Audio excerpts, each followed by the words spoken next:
The board met in closed session and had a hearing, and so now we need to take action on that closed session hearing that we just had.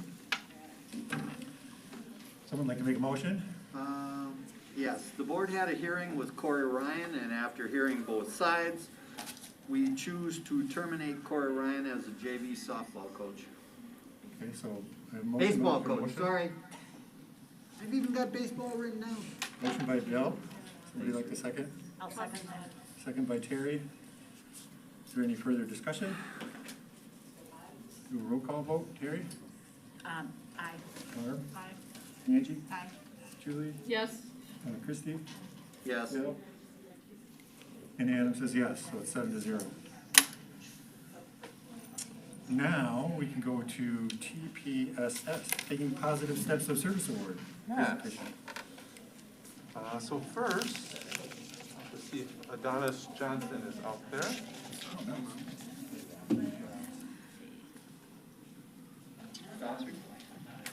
you know the password? I just sent it to you.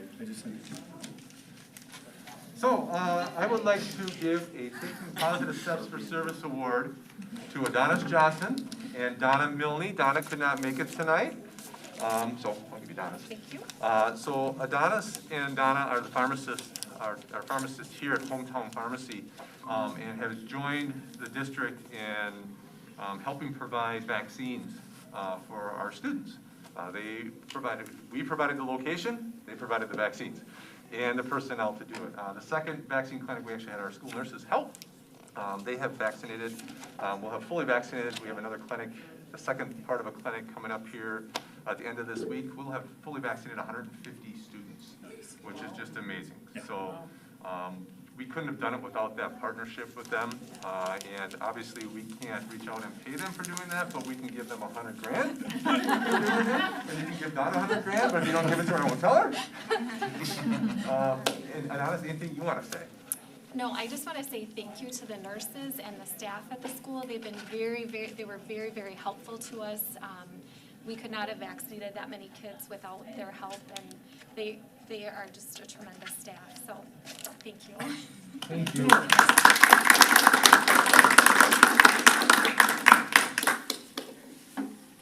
Our third award was to Audrey Parpart. Hi, Audrey. Hi. So, Audrey, if you ever look at our website and you see awesome pictures of our athletes participating in something, this is the person who took those pictures. She has been amazing. She goes out to all these different athletic events and takes pictures and then just shares them, right? She sends them to the coaches, she sends them to the administration. It's just been phenomenal. I know I can look at my pictures that I have of my senior. He was fortunate enough to be the same age as her son Travis. So like in 5th grade baseball, I have some really awesome pictures of my son playing 5th grade baseball, even though he didn't play that anymore. But now I had awesome pictures of him playing football this year, even though her son doesn't play football, he plays soccer. So we have just benefited so much from Audrey doing that. And she's also helped us, obviously with graduation the last few years. She's been our graduation photographer, our graduation walk, and last year during COVID, she came in and took all the pictures when we did the graduation bridge on the stadium field. So we just can't thank her enough for all the great pictures and memories that she shared and throughout the district and families get to have that, you know, people with me like a phone just can't get, right? We're just too far away. So thank you so much for that. Thank you. Not really, just thank you very much. Thank you. Thank you.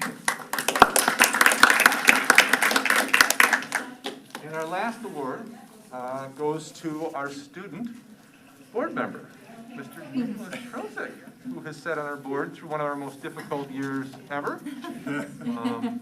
And so we really appreciate Nick and his insights and his sharing his thoughts about how every decision that we're making is impacting students. And I believe this is going to be your last board meeting, correct? Right, so he will be missed. He is moving on to Nebraska to study veterinary medicine. Right? As I was gone today, most of you know I was gone today with my son going through orientation. He went through last week, if I'm not mistaken, as well. So we just really appreciate your service to the board, and your willingness to serve on behalf of the students and the community. So thank you. Yep, thank you.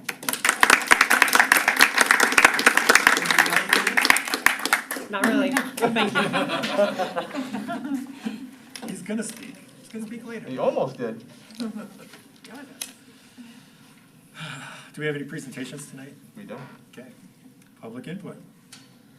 Excuse me. The purpose of citizen input agenda item is for the public to provide comments on any agenda item or to publicly address the Board of Education on items that pertain to school business. The amount of time allotted to each speaker will generally not exceed 5 minutes per person to allow all people who wish to speak an opportunity to speak, an opportunity to be heard.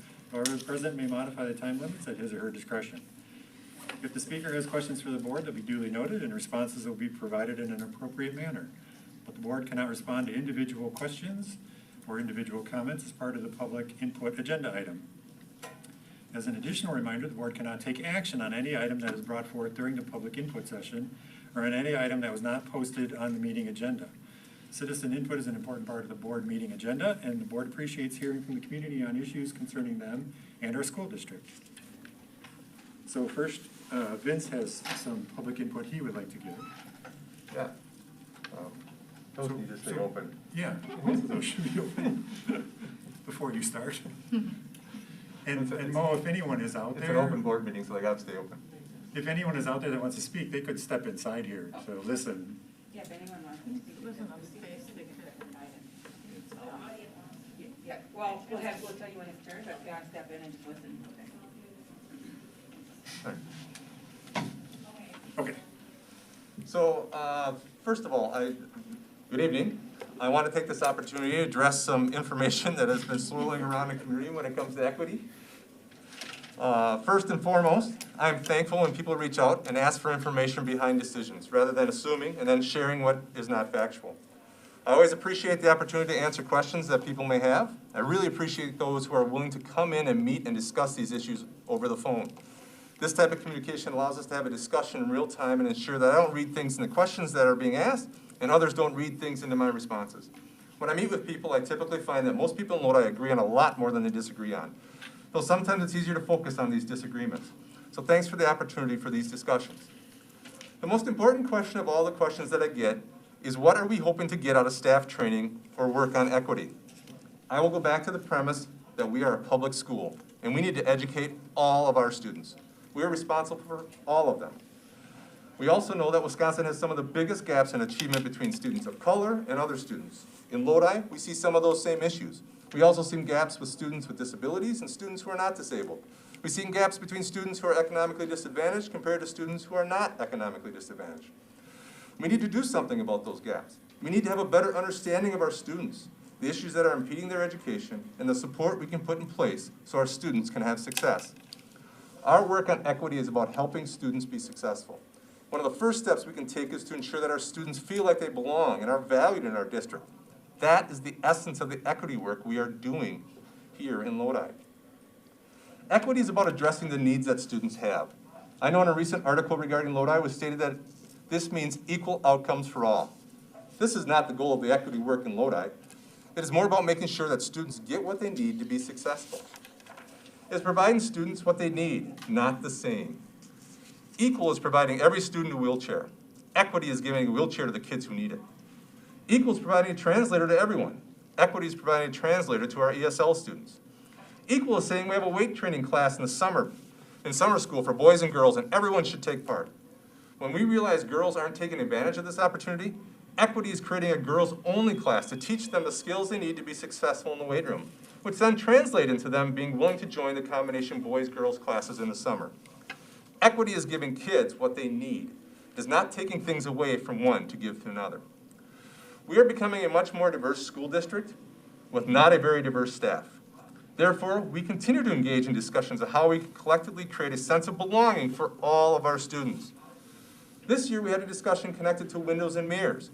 The idea behind this is that all of our students should have the opportunity to see themselves in a positive way in our building and curriculum to help create a sense of belonging.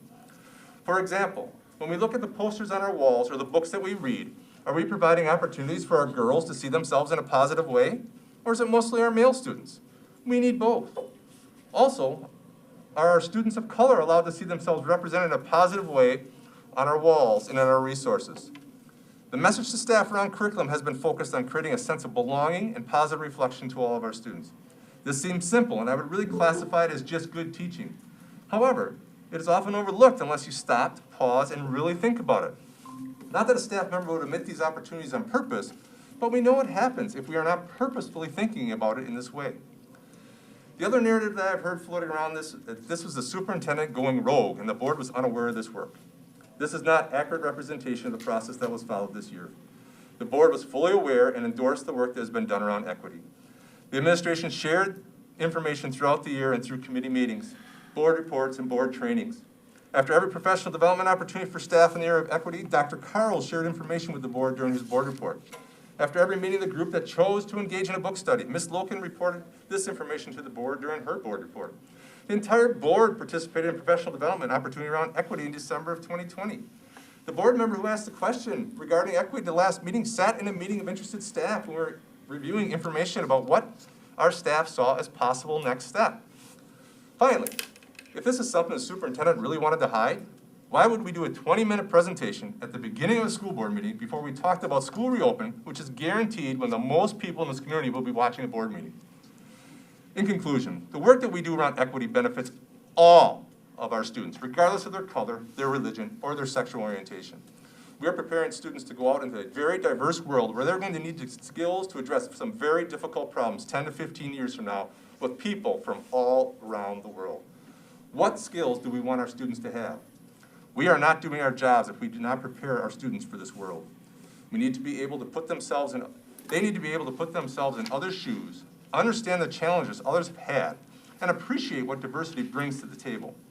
Our work around equity is not around making people feel guilty because of the color of their skin, but is about creating a sense of belonging for all of our students, not just those who look like us, practice the same religion as us, or speak the same language as us. As I stated when I started, we are a public school, and we are charged with providing a great education to all students. All means all. There is no stepping away from that charge. Thank you. Sir, I appreciate your help.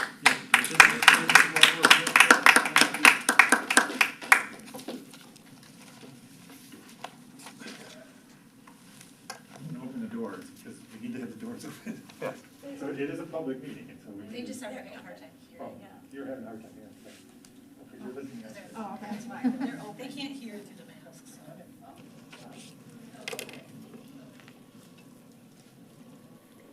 Yes. No, you need a mask. No, you need a mask. Okay. No, you still have a mask on. So we just have to leave. So, got it. Okay. They don't want to wear a mask, so that's why they're, And they can hear everything without wearing masks. well, they're watching. Oh, the we've got people in video. here with us. So if you're not going to wear a mask, you should go outside too. But this is us standing up for us, for our rights. I get it. Why can't we be in here? Because We we have don't a, know any of our vaccine statuses either. because we have a masking policy in effect right now. Well, that's what we're The here to state discuss. doesn't have the an masking. indoor masking policy, It the doesn't whole matter, state. we do.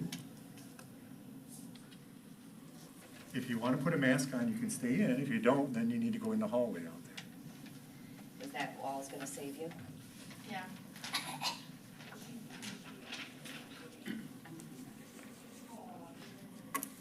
So Heather, are you Heather? Yes. Okay, There's two Heather. Heathers. Yeah, there's Two Heathers. Heather Schilling is up first. All right. Who's in Where Mercer? do I go? So right up here, there used to be an X on the floor, but I guess it's gone. There's X's all over this. Yeah. That's some fun handouts. There's a lot more people in the room than I thought, so I'm gonna start by passing them out to the board members. That's okay.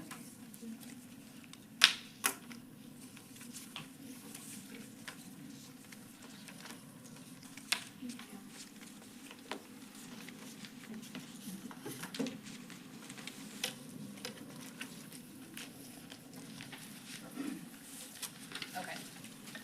My name is Heather Schilling, and I'm here to start the conversation with the district about agenda item 8.01, which reads Summer School Reopening Plan, which I learned includes the use of masks.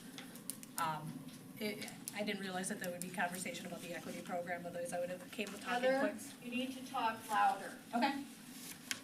So I just wanted to start out with some numbers, and, you know, I think we've come a long way with COVID. COVID is kind of becoming a thing of the past. So as of June 14th, there's 444 schools in Wisconsin that have already went face mask optional, or as I like to call it, face friendly.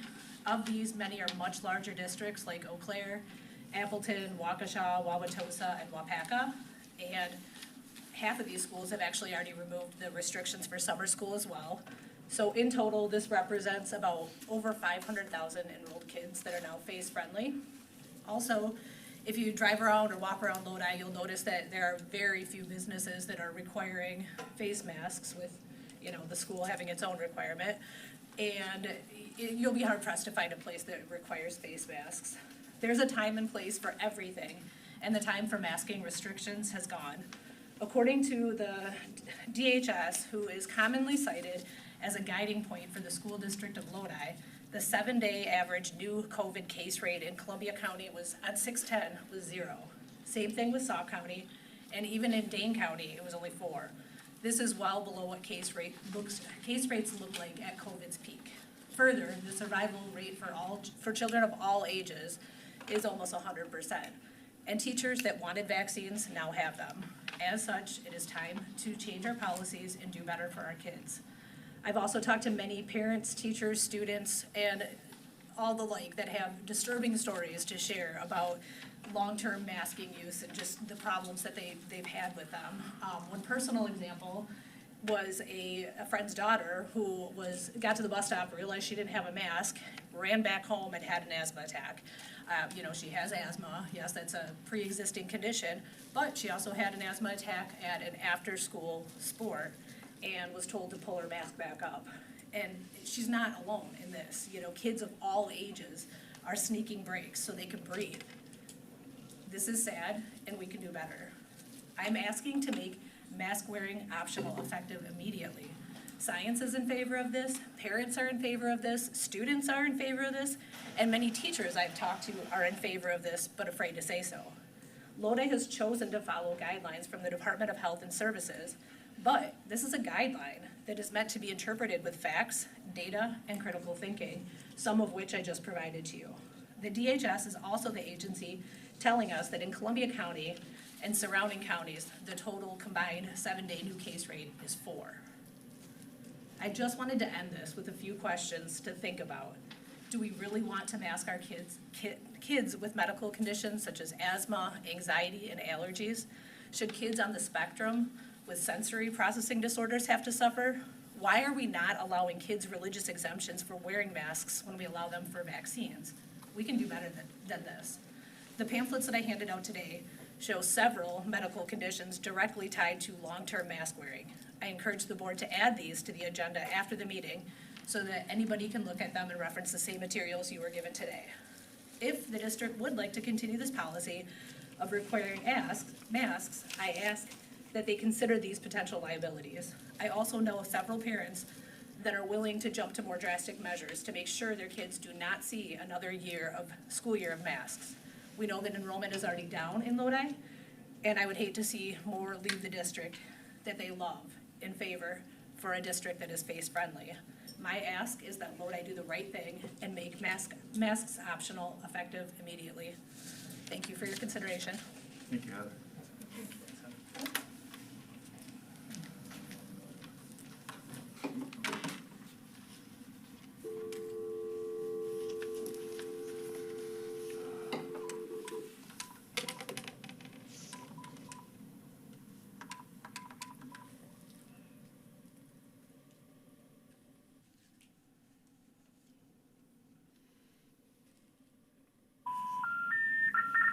You must first dial a 1. 8 and 1, both.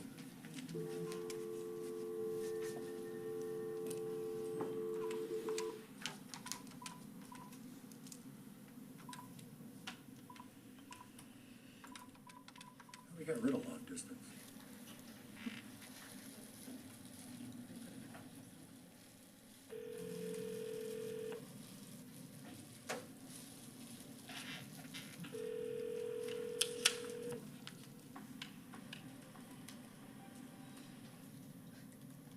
Hello. Hi, Melissa. This is Adam Steinberg at the school board. You wanted to give public input? Yes, I did. Okay, now is your time. Okay, so I believe that it's important for parents to have a say in what goes on in their children's school, which is why I chose to speak tonight. My daughter Ava and I moved to the area during Christmas break of 2019. My daughter went to school for about 2 months at the Lodi Primary School before it was shut down due to COVID. Since then, my daughter has had minimal opportunities to make friends and socialize in school. When she went to school online, she had little to no rapport with students and even faculty. By the time she was finally able to start going half days, she was so happy. She wanted to interact with children her own age in the 3rd grade. But being in masks and socially distanced without recess breaks or extracurricular classes, she still was not able to come home and talk about any friends that she had made. Fast forward to full school days. When she was finally able to go and blossom at school and start talking about meeting kids in class, unfortunately, she was quarantined home in the 6 weeks that she was able to attend school for all-day classes. She was quarantined 2 separate times. She would go to school for a few days, and then she would be quarantined again. This pattern had once again proven not to be conducive to making friends. Her quarantines were due to close contact with someone on the bus, and then the second time with someone in the classroom. Both of these contacts occurred while she was wearing her mask, and so was the other student. I'm asking you, the school board, do you believe that masks decrease the spread of COVID? The answer I'm going to assume is yes. If the district truly believes that these masks prevent transmission, then why was my daughter quarantined if she and the COVID positive student were both wearing masks? My daughter never tested positive for COVID, and she was tested multiple times. Why are we quarantining healthy people? Why was my daughter put through the ups and downs of such a transitional time in her life? Why has my daughter made more friends in 2 weeks of playing softball with no mask on than she has in the last 1.5 years in school? The bottom line is masks do not stop the spread of a respiratory virus. Viruses cannot be stopped. They can only be slowed down. This virus has been reduced so much that the rest of society is returning to normalcy without masks.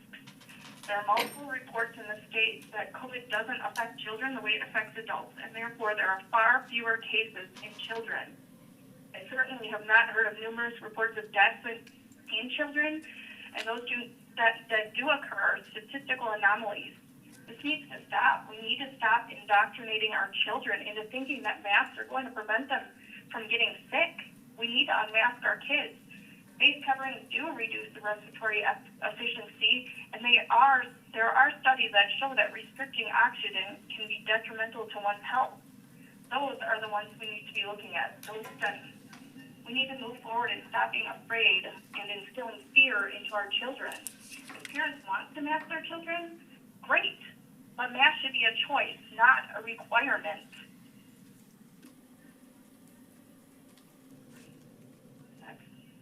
You're done? Okay. All right, thank you, Heather, or Melissa, sorry, thank you. That's okay, thank you. All right. And then Heather Barron is here in person? Okay.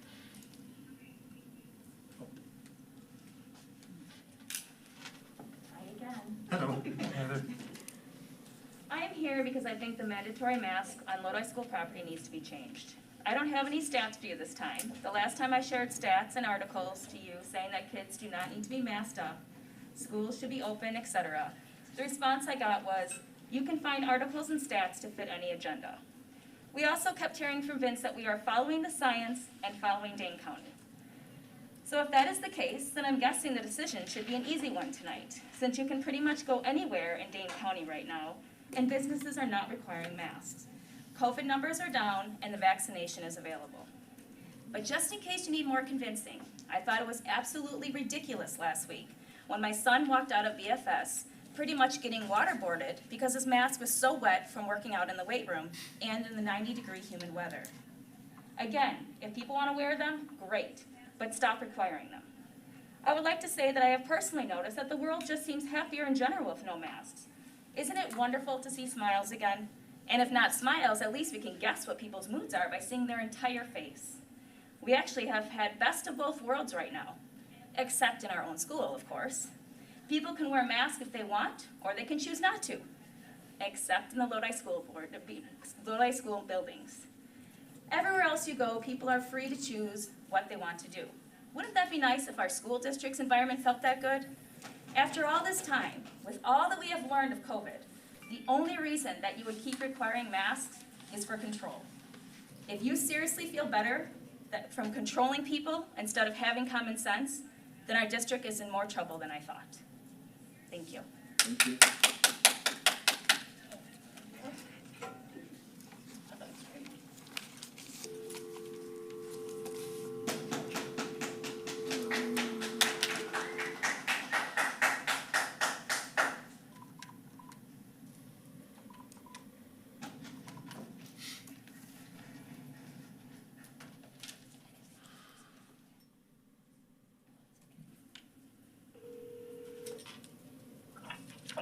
Hi, Risa. This is her. Risa, could you state your full name, because I don't know how to pronounce it. This is the Lodi School Board calling for you to do public input. Yep, my name is Risa Suiso. Thank you. And then go ahead. Okay, well, as we just discussed, my name is Risa Suiso, and I'm here to discuss the mandate of masks by the Lodi School District. I'm here to ask you to make masks optional starting immediately with summer school and continuing to do so going forward in the future school years. As a parent, I feel that we deserve the right to decide how to protect our children and our families. We do not believe covering our children's face is right.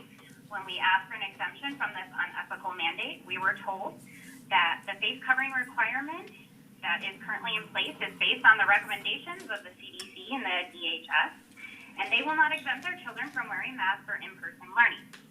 That is the only reason I received for the denial of my children to receive in-person learning without the force of wearing a mask, because it was recommended.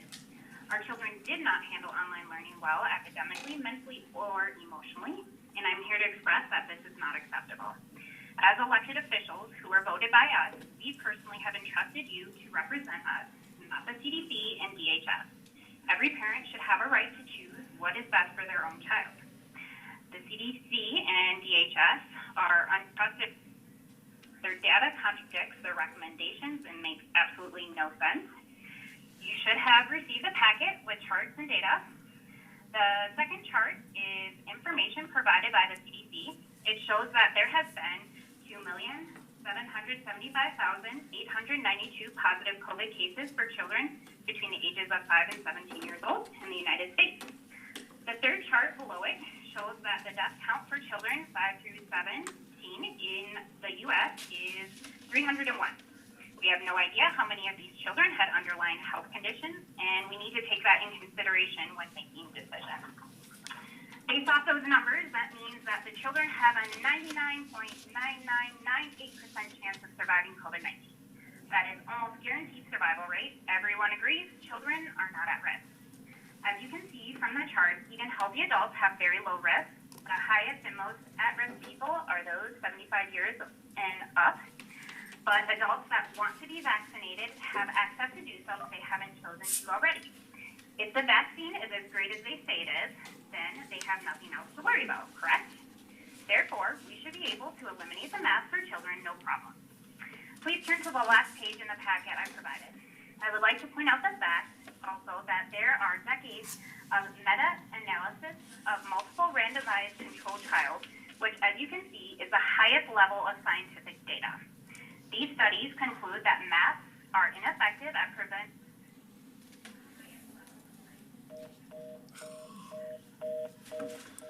Hang on.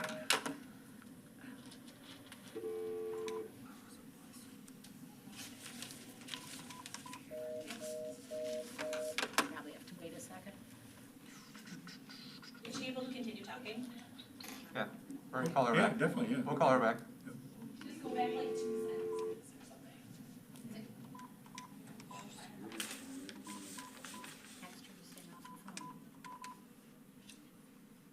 Gosh, no heat. There's a packet, by the way, FYI. I saw you guys were flipping through any of the things. Were you guys getting one? Is that the packet that Ms. Schilling gave? Yes, but there was a brochure and there was a packet. That's the one that she's referring to. That's the number of the data. All right, Just want to make sure. thank you. This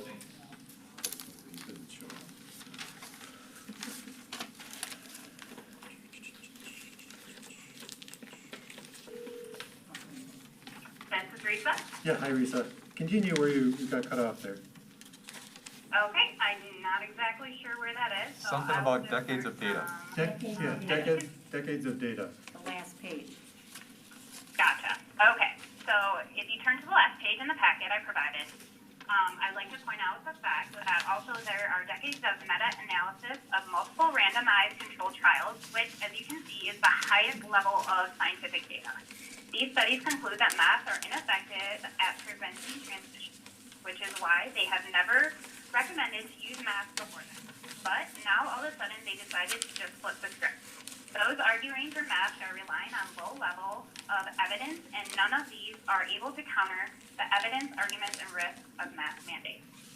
The public health recommendations that are promoting mask mandates are based on a combination of low-level observational studies, speculative mechanistic studies, fear, and most of all, politics, not science. So again, why are we blindly following these organizations' recommendations who have proven to be untrusted? I expect better from our school board to be better informed and make decisions based on solid data and science, not to make decisions based on recommendations. I would like you guys to be able to back up your policies with hard evidence.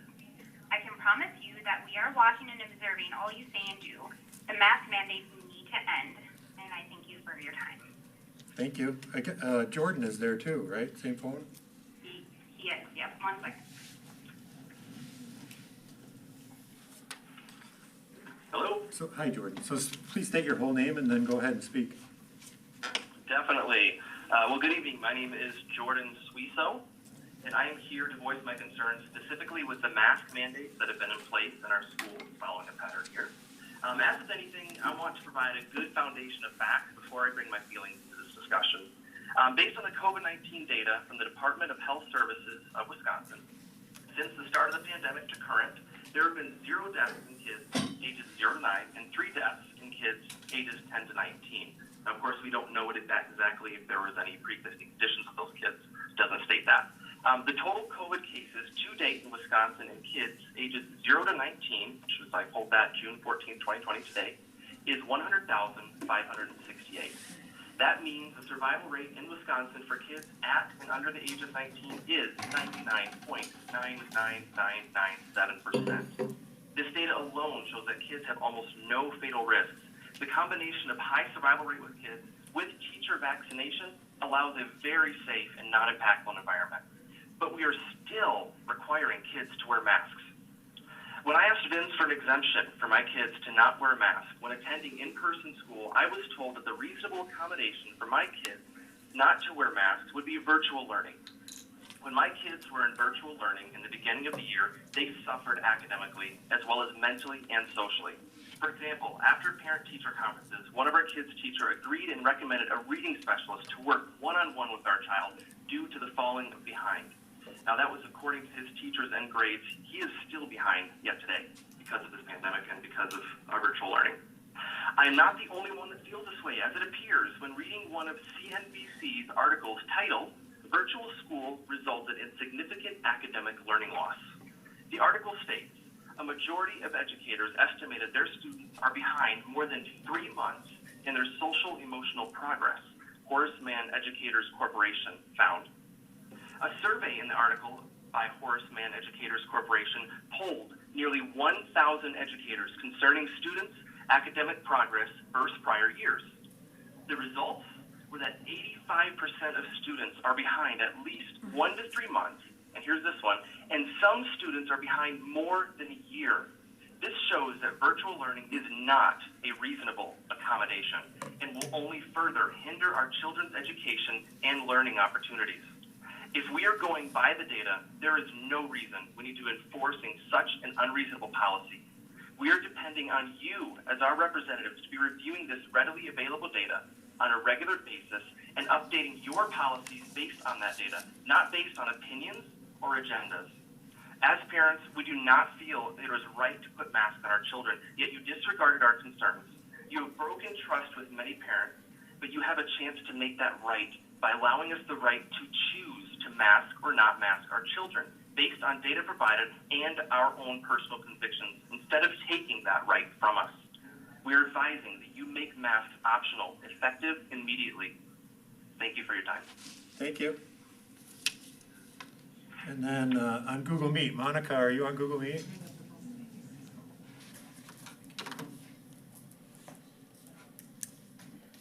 Is Monica on there? Or?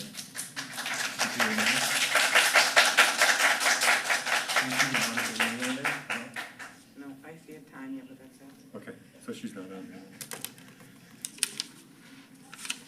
Do you think there's anyone else out there who wants to speak? Is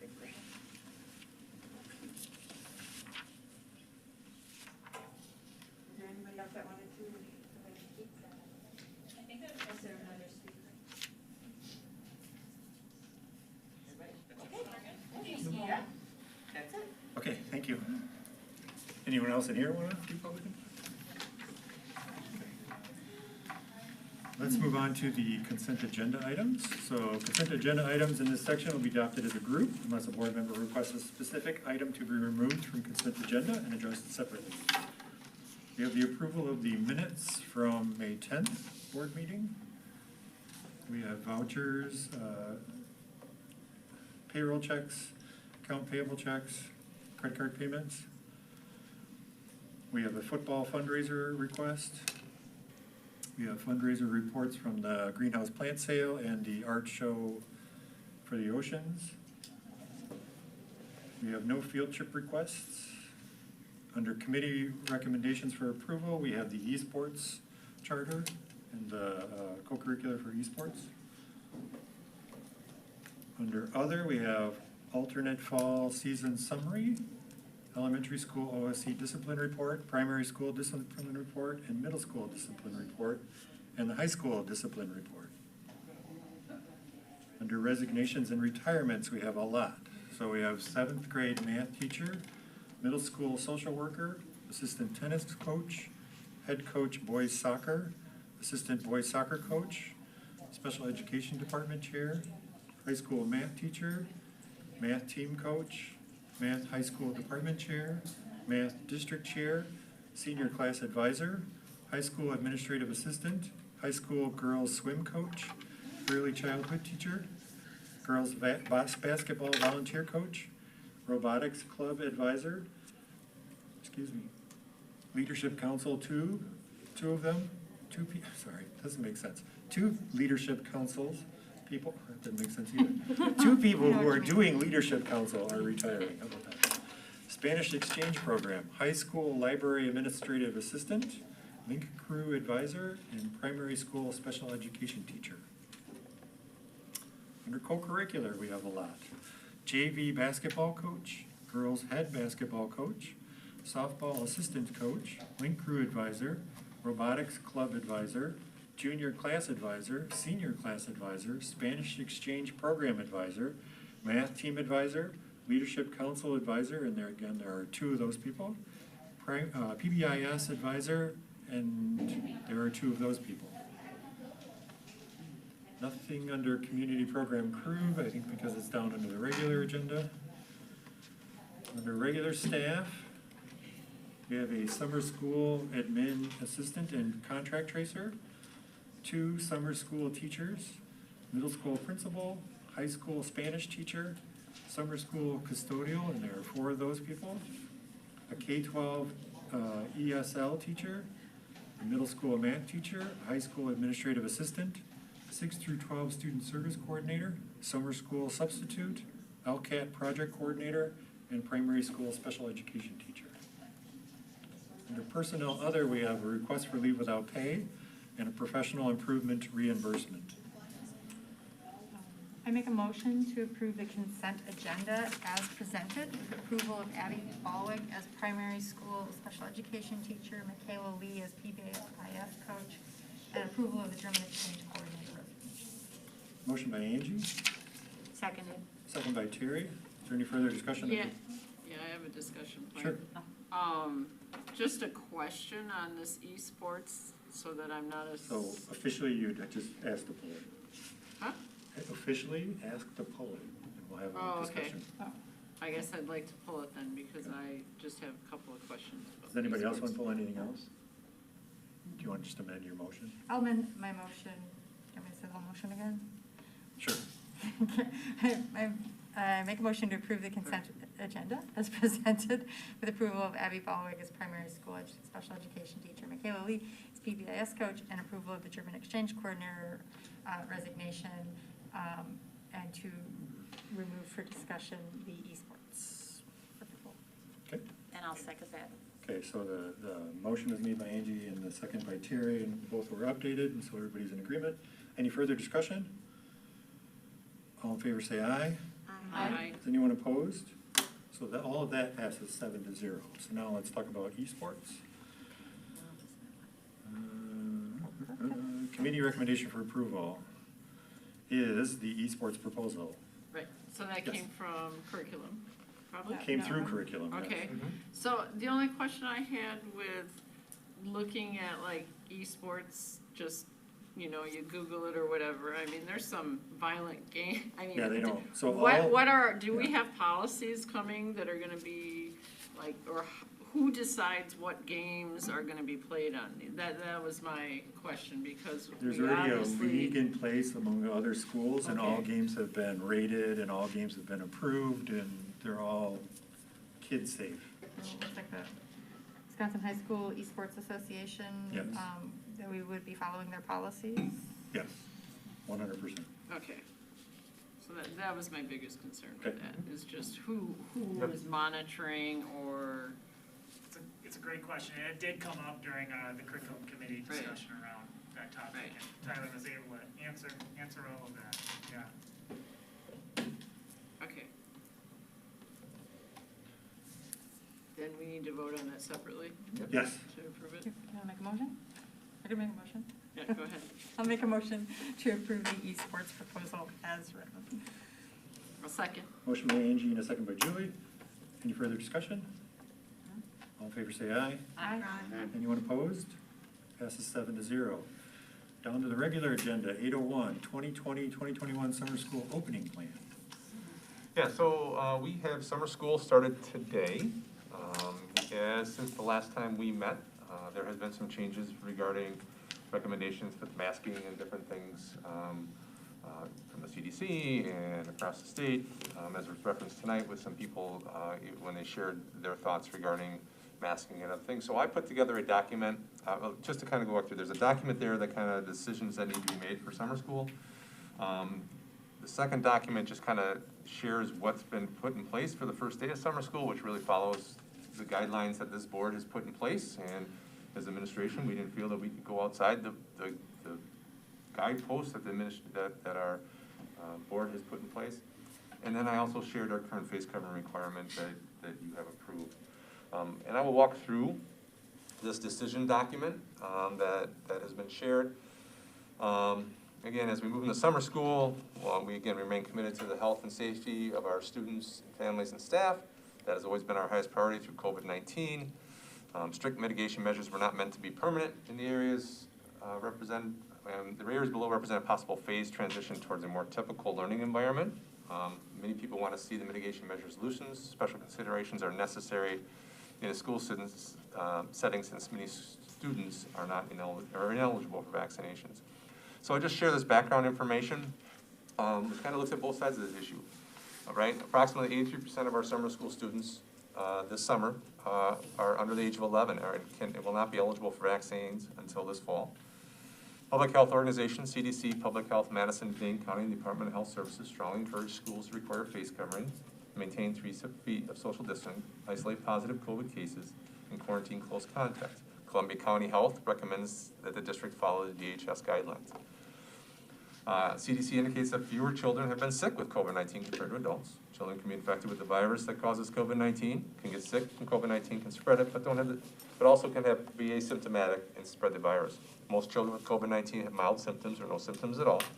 However, some children do get ill from COVID-19.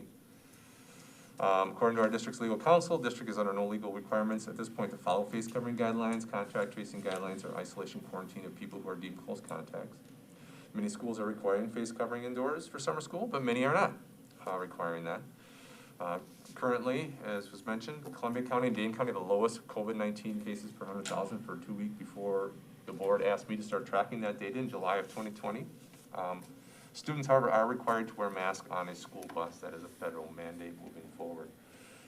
And I tried to lay this out in a way that the board can look at these different options, but they have to consider them together, right? So we'll walk over face covering options, but what you decide to do with face covering may impact how you decide to handle, how we handle close contacts, or, you know, classroom-based quarantines, right? So for example, if you require masks, then you can turn around and maybe say that, you know, if you were wearing a mask, you're not quarantined. But if you go the other way, right, we don't have masks, you know, obviously then if you're wearing a mask, you'd still not be quarantined, but then there'd be fewer kids, and that's difficult to track, but it's something we can do. So the options I laid out, and there's obviously other options, I just tried to combine the ones, or put together options that made the most sense for people. One is we continue to follow our current face covering guidelines. They're continue to be required for students, staff, and visitors in indoor spaces, with the exception of outdoors, where they're recommended, not required. Option 2 is for the first session of summer school, July 15th through July 4th. Face covering continue to be required for students, staff, and visitors in indoor spaces when students are present, and indoor public spaces. Second session of summer school, face covering will continue to be, and through the rest of the summer. Face covering is required for students, staff, and visitors in indoor spaces whenever K-6 students are present in indoor spaces, and recommended but not required when only grades 7 through 12 are present, because kids 7 through 12 at that point will have had the opportunity to get vaccinated. And then face covering will be optional in closed spaces where only adults are present. And face covering will be optional in closed spaces where only adults are present that are fully vaccinated, even without distancing. Option 3 is, starting tomorrow, we do situational face covering where you require indoors, meaning anytime a student is unable to stay 6 feet apart from another, they have to wear a face covering. And then the same possibilities for adults that I had mentioned earlier. Option 4, face coverings are recommended but not required on school grounds, indoors or outdoors. And option 5 is face coverings are not required or recommended.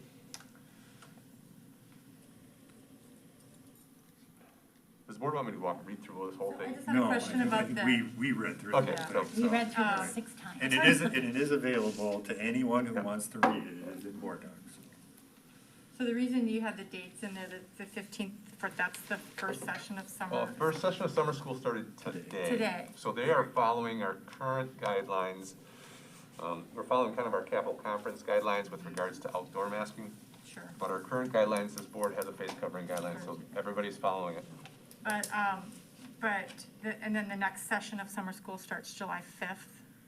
But you're also taking into account the fact that the second dose of the kids who have been vaccinated, for instance, in the vaccine clinic. So most 7th graders, my daughter is a 7th grader, she's a pretty young 7th grader. She will have had her second dose by then. So her birthday was in June, beginning of June.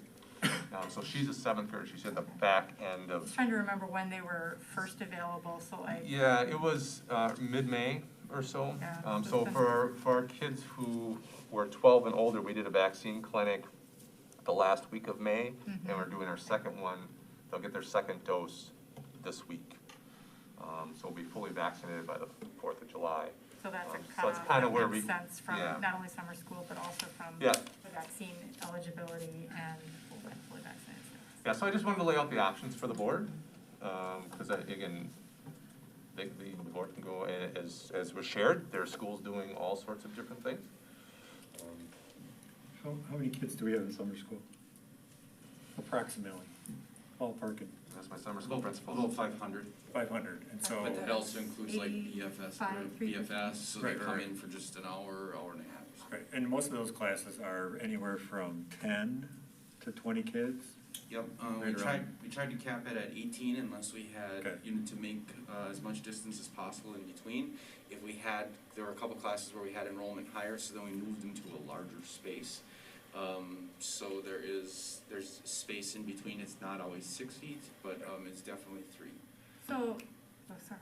No, So speaking Sorry, of, in desks, because BFS is not three, So- and I guess I should say, there are times when kids are podded as well. So like in an art class, there's a pod, like we did during the spring of the year in regular school. So there's a pod of 4 kids, they're at a table, then there's space, and there's another pod of 4 kids. so basically with the design of summer school, the intention is in a lot of places to either have the kids spaced or podded as needed and in large enough spaces that is possible, because now we're looking at not Yes. having the full. And are some, and outdoors?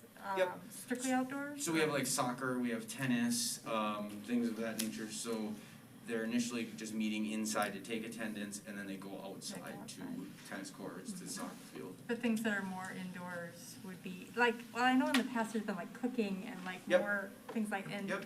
are those kind of crafted to have some distance? Yep, so potted, as much, so- like, so cooking's a perfect example, as much distance as possible, but then those guys are potted. So, if you think back to your own family consumer ed experiences where there were multiple kitchens and you were kind of in your pod with your classmates, that is the case. When you're cooking, they are closer, but they are in a pod too.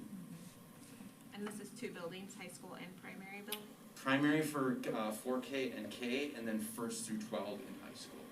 Correct. The 4K. And the 4K and K was to have them have that opportunity to be in their school. Like one of the big pieces of that summer school is to give them that jump start, find their rooms, find their bathrooms, find all those kind of things that can take away some of the anxiety from the first day of school. And as I was walking around with some middle schoolers today, we were helping kids navigate, and I was with 2 middle schoolers. They're like, man, I'm gonna have such a good handle on this building when I get here, because they do a citizenship class, so they help out. So it is very cool to have kids at the high school as well. For that reason, high school is your biggest building, can be scary. Many of the summer school kids will have been there for 8 or 10 years by the time they get there. And then, I'm trying to make things clear to everybody who's listening. Summer school is very much like regular school. There's a teacher with a classroom of children. Those children then move from classroom to classroom, just like regular school. Right? So I would say summer school is structured like regular school, middle school. So there's a 3-period day. Each period is 55 minutes, 8 o'clock, 9 o'clock, 10 o'clock. And then kids will have usually a 1st period class, a 2nd period class, and a 3rd period class. They don't necessarily travel as a cohort through those periods. So you could have swimming, you could have reading palooza and math mania, and you could travel with 1 or 3 kids throughout the day, or 0. You know what I mean? Like, so you could have a whole new group every class. Are they eating? Yeah. So there is through the federal program, there's the grab and go lunch for everybody, available to every student. There is then a 4th period during the 1st session of summer school. Kids that stay for the 4th period do eat on site. The rest of that's a fairly small number, but the rest of the kids then take that grab and go and eat at home. The kids that do stay on site and eat in the high school commons, set up how the high school was at lunchtime. Still spread out. Yep, so there's those individual tables that are 6 feet apart. If you walk into the high school, you'll see them, but they're 6 feet. So it is very different. So the point I'm trying to get to is it's very different than going to a business where people are not wearing masks and there's a dozen people in the business spaced out and walking around for a few minutes or an hour at the most and then leaving. These kids are there for multiple hours, close together. I mean, you're trying to space them out 6 feet if you can, and they're interacting with each other on a regular basis. I would say yes. There, again, just like you said, 20 kids in a class together for 55 minutes. You have passing periods, still using what the high school had laid out. So directional hallways, trying to keep things spread out that way. But yes, most kids are there for about 3 hours. And then to argue the other half is if you go out into, as our public speaker said, masks are gone. I mean, very, very few people are wearing masks outside. What it says on most doors, including Willie Street Co-op, is masks for unvaccinated people. No, of course. Recommended, Right. that's what it says. Right. And argue that point is our numbers are by far the lowest they have been since last May. Right. For any of our students, for anybody, any of the counties that were around. So that obviously is a good thing, and we hope that continues to move in that direction. Yeah, Dane County's been running the race of the #1 vaccinated county in the United States, but it's been neck and neck for a long time, so. But Columbia County is not there. Are we gonna go through the classroom-based quarantine requirements indoors next? And then look at both together? It I'm is just kind of curious. meshed, right? Like, Well, they kind of mesh, that's why I'm kind of wondering. Right, like, well, Because I'm really interested and I love it, you know, Vince, you added this more recently, the current definition of close contact. And I think that's important to read. Because that is something that they put out new, well, not new, it's been there, but to really clarify what an actually close contact is, I think is important. Sure, so our close contact right now, what we have been going on, which has been, we've been using all year, is students who are determined to be close contact of a positive COVID case are quarantined 14 days, but can shorten their quarantine to 10 days, which we changed that probably the last 6 weeks, and return on day 11 if they get a negative PCR test or a laboratory ID Now test. Close contact is defined as an individual is considered close contact if any of the following are true. They're within 6 feet of a positive person for more than 15 minutes in a total day, had physical contact with a person, handshakes, wrestling, repeated physical contact, direct contact with respiratory secretions of a person, somebody coughed on you, sneezed on you, lived or stayed overnight for at least one night in a household with the person. So that's the close contact that we have been following. so Mike, like when you're talking about the layout in the classrooms, it's part of that rationale is to know who was where and make that contact tracing possible, right? Yep, so, teachers needed to, by tomorrow morning, submit their seating chart for exactly that reason. Like an example, so during the year at the elementary school, we got to the point where because of the structure that we had in place, we really didn't need to contact trace in the way we had the lunchroom set up, because we could ensure 6 feet, there were more than 6 feet apart, because of how we had space, so we had nobody get contact traced out through a lunchroom. Yes, that's your point. The other reason that we're doing that is because the difference from like a standard primary and elementary school year to summer school is it runs like a middle school. So again, you could have that person go into 3 different classes. So if you were doing close contact, your number could be much higher than like what we had at the elementary school, where kids are really staying in their classroom pods. Right. So, and for like bigger, faster, stronger, or the weight room, that kind of Yep. thing, is that all potting? So Or is they that- have sets of 3 or 4 that are working in like a workout rotation, and then that same thing, so it's a pod and they go around their stations and do it that way, and then they also do it in shifts. So like they'll have the first I think is 5:30 in the morning, and then they're there for I think an hour, and then next shift and next shift and next So we're shift. feeling pretty confident that we would have like a pod of 3 kids, that's, well, okay. So there's a pod. Correct. So that would be a stable group that would be quarantined out potentially, but not the whole. We read BFS last summer. Yeah. That way. And that was, yep. The short answer is yes, and then I would say the difference between like spring school and summer school is where kids go after that. Because like again, they were staying more in a single group, especially at our level. So that's kind of what we've been. Go after as into the next class? Next or- class, yep, right, yep. right.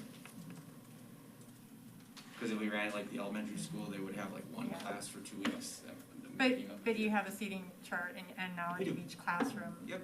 Right, is to Yep. the best of the ability to contact trace that Yep. way.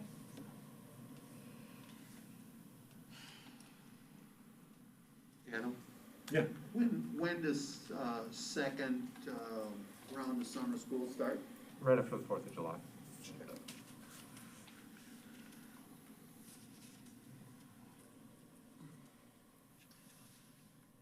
So we have a lot of options. Sometimes that makes it harder. It does, and one of the things I would say is the CDC, and watching the CDC's guidelines, I have kind of been surprised it hasn't come out yet, but my guess is that they are going to change their close contact to 3 feet, and if you're wearing a mask, you don't need to be quarantined. Right. That would be, in reading their research, That would be the guess that they've seen with the research is that masking has been very effective in making sure that there hasn't been transmissions at schools and things of that nature. But whether they make that recommendation, I can't speak to it. Again, whether we don't have to follow that if we don't want to. Well, I think it's interesting that the attorneys said we don't have, like, really an obligation to. Well, it's not a requirement anymore, right? So like the Dane County's order went away. And so now it's becoming, and we've talked about this before, right? The difficulty of fighting a pandemic at a school board level, right? It's the lack of guidance from a federal level, the lack of guidance from, or direction. And that's the problem. When you get direction, if you don't like the direction, then you're mad you get direction. But if you get the direction you like it, then you're okay with it. Because I would say that too. Like, I wish I had more direction. And somebody give me direction, I'm like, I don't like that direction. But that's part of the issue, right? So that's why you see this hodgepodge, like different boards are doing different things, which causes a lot of frustration for parents, understandably. Like, well, wait a minute, aren't you guys all looking at the same information? It makes it very difficult. And again, that's why we try not to fight pandemics at local levels. It should be fought at a much higher level, but we can't change that. It's the hand we've been dealt. That's why I continue to ask for people to have some grace with the decisions you've all had to make throughout this school year, because it's been very, very difficult. And it continues to be. And I think it's, important to point out, like, it's changed so much month to month. Like, that's why this decision wasn't made before today, because the June meeting was today. I don't think we wanted to make this decision back in May for summer school, because things have changed so rapidly. Right. You know, and we talk a lot about the low risks of COVID in the younger, you know, very few children have died of COVID in the United States. And, but that doesn't necessarily mean we should just let it burn, you know, like a case come and burn through the school. And, well, you know, what about the parents who don't feel comfortable with their kids being exposed to it? I mean, what is our obligation to them? You know, and what mitigation efforts are we, do we feel that are adequate but not, you know, do we unnecessary? I think death is like one component of it, right? Like, there's this whole other long-lasting effects that we're just starting to, you know, learn about in children. Long-term recovery. Right. Well, the other thing is I think in the last few days I had heard in the news there was a cruise ship or something where there were 2 individuals that were vaccinated that were carriers. They had it. And gave it to other people on the cruise ship. We just may, you know, like, so conditions may change. But also just because you're vaccinated doesn't mean you're not together then potentially but I would be a carrier. I would caution the board and public, like, to take anecdotal cases like that and just try to put them across to everybody, right? Because that's what makes the news, right? It's the things that are out of the ordinary, right? It's not the normal stuff that makes the news. And like summer school is very important for kids, but it is different than the academic school year. Well, it's completely optional. Yeah, it is. And so parents who don't feel comfortable, I don't want to exclude kids from summer school or parents who feel uncomfortable with risk if we were to drop a lot of the requirements, but. Despite what we heard in public opinion, masks do prevent you from getting COVID-19. And so if you had a mask, I'm not saying this is what to vote on, but if you had a mask option, those parents could have their kids wear a mask and they would still be protected. Especially with the distancing. Wash their hands. It can always be optional. I don't think we take that away from people. But I do think that we need to move in a direction of making it optional, and this is the perfect time to do it because it's optional for our children, and the risk at which children, if they do get the virus, you know, the side effects or the implications are much less than adults. Most of our teachers, if they wanted to be vaccinated, have chosen to get vaccinated, and by and large, overall, it is protecting them. So I think now is the time to make that step and move in that direction and see where it gets us. And furthermore, collecting the data. I know you and I briefly talked about collecting the data of those that are quarantined with close contacts, and you said, I was asking him how many of those people came down with the virus versus not coming down with it. And one of the big factors was wearing a mask. So this is a great time to find out where we stand with all of that. Well, and I've been looking at this, I must have read this 6 times. And I also go for making it optional for mask. And the reason why is, again, because I think we're relatively safe with all the information we've got so far that's not anecdotal. And what I don't like about,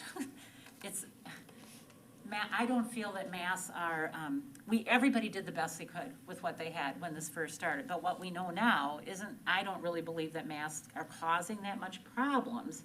But I think it's time to be able to go free and with a recommendation, but not a requirement. Because I just know enough people that if they feel better with their children wearing masks, they will wear a mask until they get vaccinated. And I know that I think it was Pfizer, they're on the way down to the 6 to 12 kids pretty soon. So by the time school starts in the fall, hopefully, we're in a pretty good place. But the other thing I know is this, they're gonna go out everywhere else, because I've been watching from Lake Superior to Milwaukee in the last couple weeks and walked into all different kinds of places.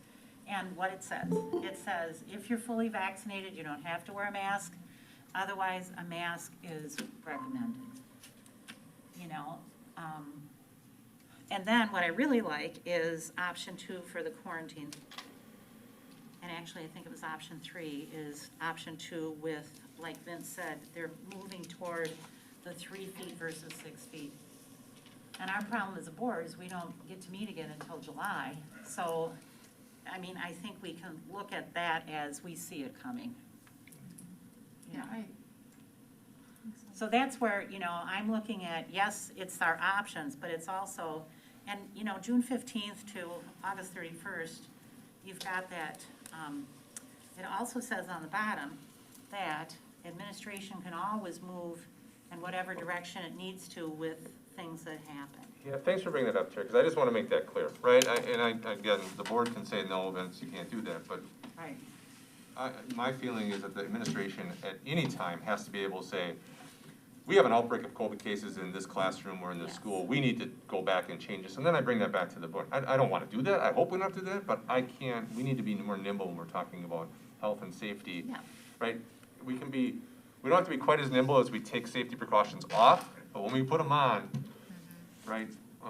So like we're worried about preventing fires, we can take some things off, but when a fire breaks out, I can't wait for a board meeting to say, yeah, can I go get an extinguisher, right? I have to be able to, and then bring it back to the next board meeting, say, this is what I did, and you can say, yep, you guys overstepped, or vice versa. But there needs to be that understanding that at any time, if we have an outbreak in a class, we can quarantine, even if, we just decide that there's 5 kids who, even though they were within 3 feet, and that's our quarantine rule, we're gonna take the whole class out, or whatever. Right. So I just wanted to make the board aware of that, and the community aware of that, not that again, I hope we don't have to use that. Yes. But that's kind of been the way it's been all along, is, the board wasn't involved in quarantine classrooms or any of those things, but, I just want to make sure that that's. So going forward then, is this gonna continue to be, if we decide to go masks optional? Is this still gonna be a monthly board agenda, like that we're still gonna review it? Because things could change. So my recommendation here, or my thought was that we would do this for the summer. Whatever we decide for the summer, we decide for the summer. And then we'll have to revisit it when we look back coming in the next school year, whether we talk about that in July or we talk about that in August. Sure, both. Or both. But I'd rather not talk about it both, right? But and again, summer will inform some of that, right? Yeah. So if you decide to have kids wear a mask and it goes really well, and you may decide, or if you decide to have kids not wear a mask and it goes really well, that might inform your decision. Or if you decide not to wear a mask and it doesn't go well, Right. that may help inform your decision. And if they're not wearing masks anywhere but in school on that bus, I don't think we're doing ourselves. I mean, a lot of it comes down to, we want the school to be a safe environment.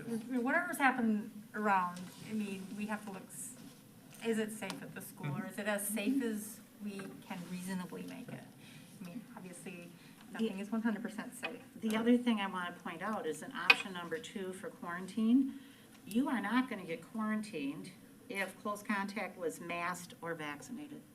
So if I'm sending my child to school and I don't want to mess with the quarantine, I'm going to send that child with a mask. So, I mean, you know what I'm saying? We're giving people a lot of choice in how they're wanting to do this. You know, that they still, I mean, that would be a reason to mask them if you wanted to. What happens with quarantining in summer school with it being such a short? It would take a chunk, right? If you take 14 or 10 days of school, or 10 days, right, it could take 2 or 3 weeks almost of a session. So it's a significant thing when you get quarantined in summer school. And all kids have a device. All kids have a device, and all staff were instructed to have a way to share content digitally, because we have some classes that, so primary kids use iPads and Seesaw, and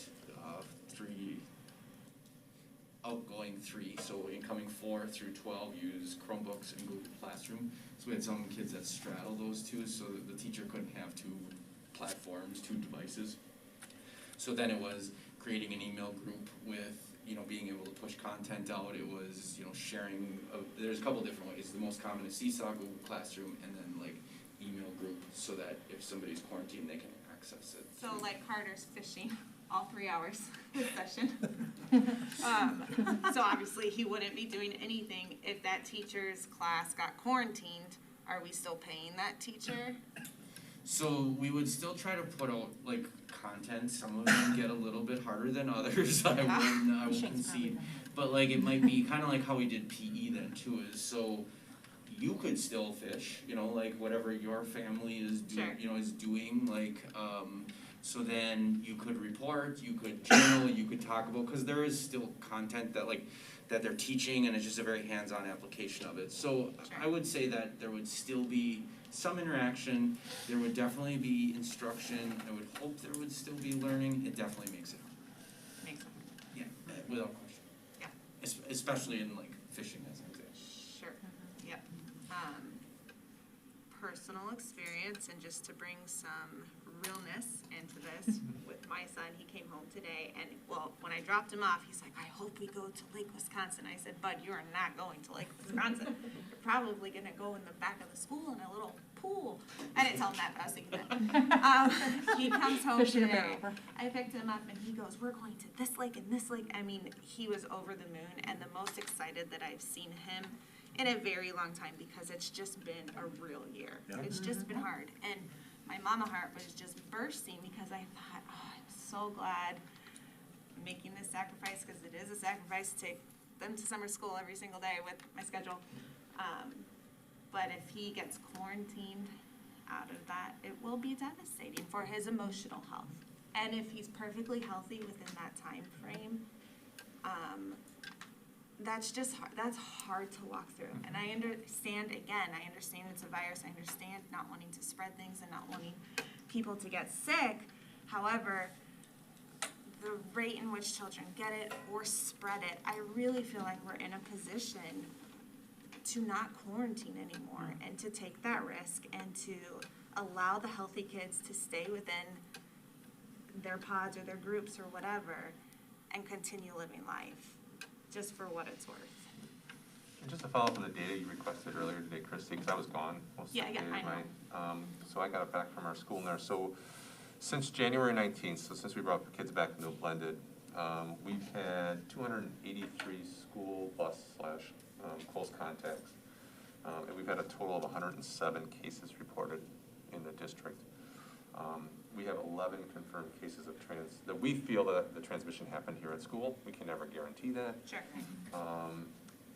Many of those are linked to athletics more than classroom. But again, the mitigation that we had in place for masks and things like that. But to your point, though, we have a lot of kids who are quarantined who weren't positive, right? So, which is huge. Quarantine is a huge impact and a huge.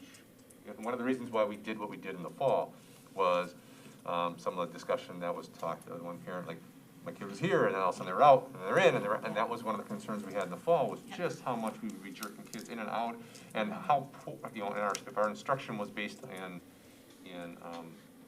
in-person instruction, and now to try to figure out online instruction, that's why we made the decision we did. Like, this is the safest and best instructional model for our kids, but it absolutely is a huge deal when your kid's quarantined. There is no doubt about it, because it not just impacts your child, it impacts your family, all the things they get to do.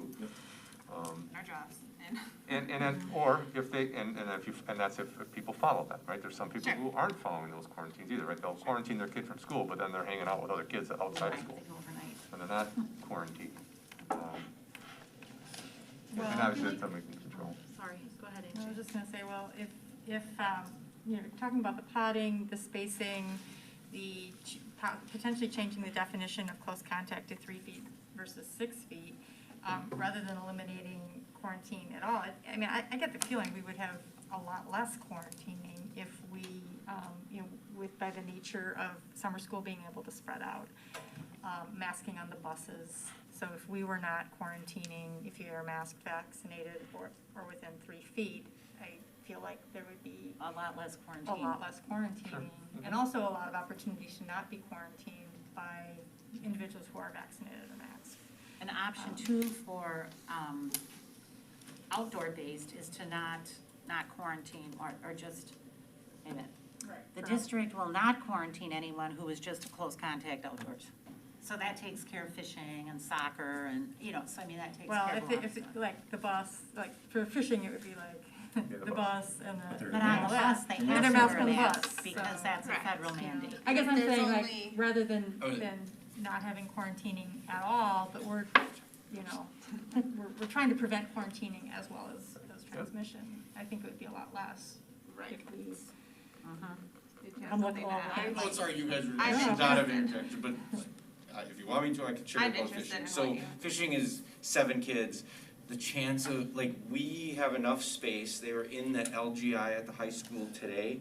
They will be on I'm assuming a standard bus. They could send something smaller, but I'm guessing that it's gonna be a standard bus that, just runs a route, stays at the school, gets the fishing kids on, they can spread out on the bus. They're fishing outside, like we know that outside is safer than inside, so I know that we're not talking about just fishing, but Right. that's an example too of, there's some natural mitigation strategies in that class, then there's some additional mitigation strategy with masks still required, and they'd spread out on the bus, assign seats, so we're not gonna take a big bus and then have 3 kids right here and then 12 feet in between them, so. I feel like we should vote on these as 2 separate Oh, definitely, issues. yes. They have We'll to, yeah. definitely pick them off one at a time. I will make motion. and we'll Sure. move on. Let me ask Vince one more question. No matter what we decide, masks optional, masks in place, whatever, you're still doing contact tracing? You're still doing quarantining? With the positive vote case on side We of haven't voted on quarantine. quarantine. No, I'm asking though, if masks are in place or masks are optional, right, those are our 2 choices. Right. We're not gonna get rid of them altogether. Right, so if you And don't then do- there is a positive case, you're still gonna do quarantine or not do quarantine. Well, it depends on what the board decides. Definitely, yes. We're quarantining. If the board tells us to continue to quarantine, we will continue to quarantine if there's positive cases. The board, I'm asking the board to make that, like, should we do it 3 feet, should we do 6 feet? Right. We will still contract trace and still let people know. But one of the things I talk about here is we're just gonna let people know in the class. Like right now, like throughout the year, I've been sending out information to the entire district when there's been a positive case anywhere, just to try to be as transparent as possible. Yep. Right? Some people like that, some people hate that. Like you're just stoking fear, Vince. Others are like, and then once you start doing it though, you can't stop it, right? Because now you're hiding it. So now it's just like, we're gonna change the notification just to be that classroom. So if we use fishing again, if something happens on a fishing trip, we will notify the kids who were on that fishing trip, and that would be it. Okay. But it's really up to the board if we decide we close contact. Okay, so that'll be our What we have second. for close contact is quarantine. Okay, so now you go ahead and make your motion. I will make a motion that beginning June 15th through August 31st, face coverings are recommended but not required on school grounds indoors or outdoors, and that the administration continues to have the authority to institute any mitigation efforts deemed necessary to deal with an outbreak of COVID-19 cases in a classroom or a school building. Motion by Barb and a second by Christie. Is there any further discussion on that motion? Okay, all in favor say aye. Aye. Anyone opposed? Passes 7-0. Now, you want to know about mitigation strategies. Quarantine? Now Quarantine, quarantine excuse me. requirements, indoors. Even though we just gave you authority to do what you need to do, do you think that would include quarantining and things like that? To be flexible on that, however you choose? Well, I would want some guidance from the board, like what do you want us to look at for close contacts and if we're quarantining or not quarantining at all, right? Because right now, we still quarantine, right? If the board doesn't take any more action, We're still in quarantine. we're probably, we're doing, it's our 6 feet of, this is what our current practice is. Or the board gives me the authority to put together a recommendation and move forward with that as well. And that's where I'd like you to look at option number 2 and option number 3. What was that? Quarantine. Say that again, just say. Option number 2 and option number 3, if you want to read through those, because those. Sure, so option number 2 would be, families of close contacts will be notified, but quarantines will not be required if close contact is masked and or vaccinated. Close contacts who are unmasked or not vaccinated will be required quarantine for 14 days, but can shorten it to 10 days, like we do now. Option 3 follows that same option, but defines a close contact as somebody within 3 feet versus 6 feet. And most of our classes, as we said, at the high school, kids are, most of the time we can keep them almost 6 feet apart, our rooms are bigger. But if you get within 3 feet, most of our kids would not be within 3 feet, most of the time, in most classes. And then we would also probably look at outdoors, like not having quarantines for any contact that was outside. Right now, the research is showing that the transmission outside is very minimal. Do you Proof, sorry, so option 3 with that addition to. Proof of vaccination would be required. Proof of vac, yeah, so that's the one we would have to, I cannot just go into the Wisconsin immunization registry and pull that information. We would have to have somebody either provide the card or give us permission to go in the Wisconsin immunization registry to show that they're vaccinated. Does it have to be voluntary then? Well, right, it would, or else we would have to follow their, Before quarantine. we go further down this path, make it clear that we're only talking about when there's a COVID case and there are people in close contact with them. Yes. That is the only time we would be checking for vaccination and asking Right. those questions. And if they Just choose wanna make not that clear. to share that information, then they have to follow Do the regular quarantine. Right.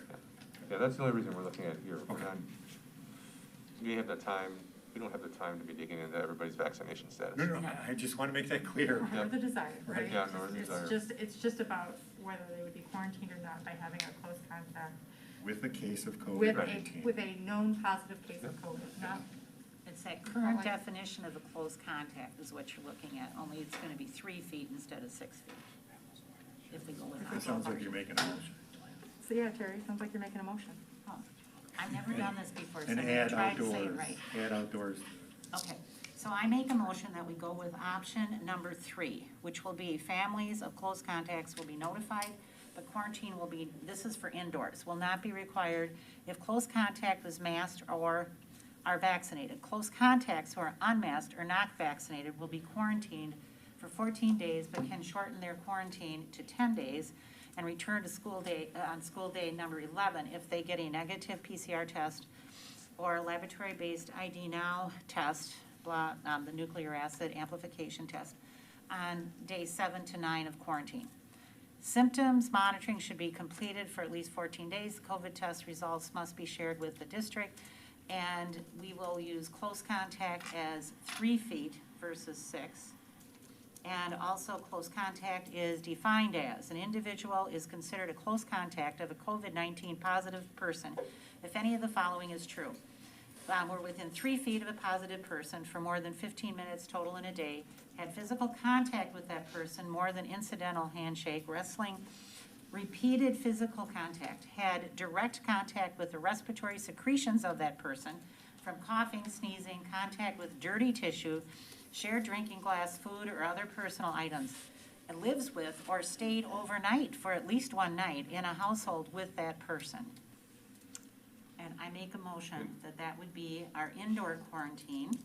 And the outdoor quarantine would be, the district will not quarantine anyone who is just a close contact outdoors. I'll second. Motion by Terry, and a second by Barb. Don't make me read that all again. Nope. So this is all one thing that we're voting? Yes. Indoor and outdoor? Yes. Any further discussion on this motion? Mo, did you get that whole motion? I did. Good. It's tight there. That's how I got it.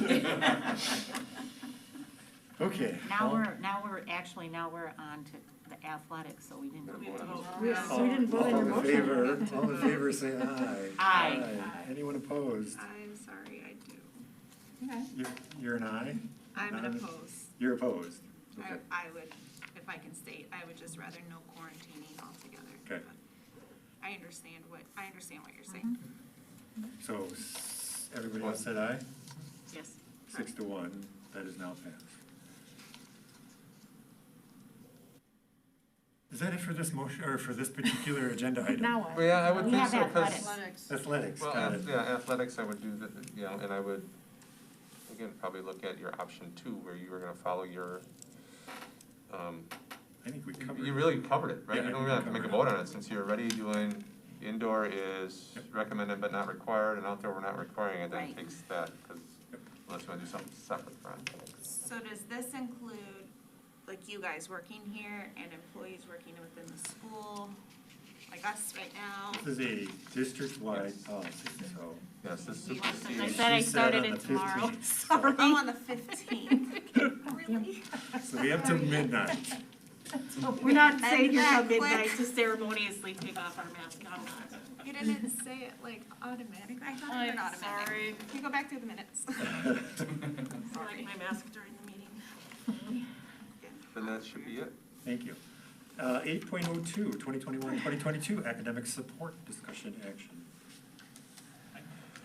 So we tried something new, as I shared with the board, is that we put together this information, which we've been talking about, and I will turn this over to Dr. Carls to kind of walk through it, but we prepared these videos, like instead of doing a full presentation in front of everybody and taking 25 minutes to do a presentation and question and answer, we gave you the presentation beforehand, plus that way parents and who are interested in their own building can just look at that document or that short video. We can include that short video in other newsletters and things like that.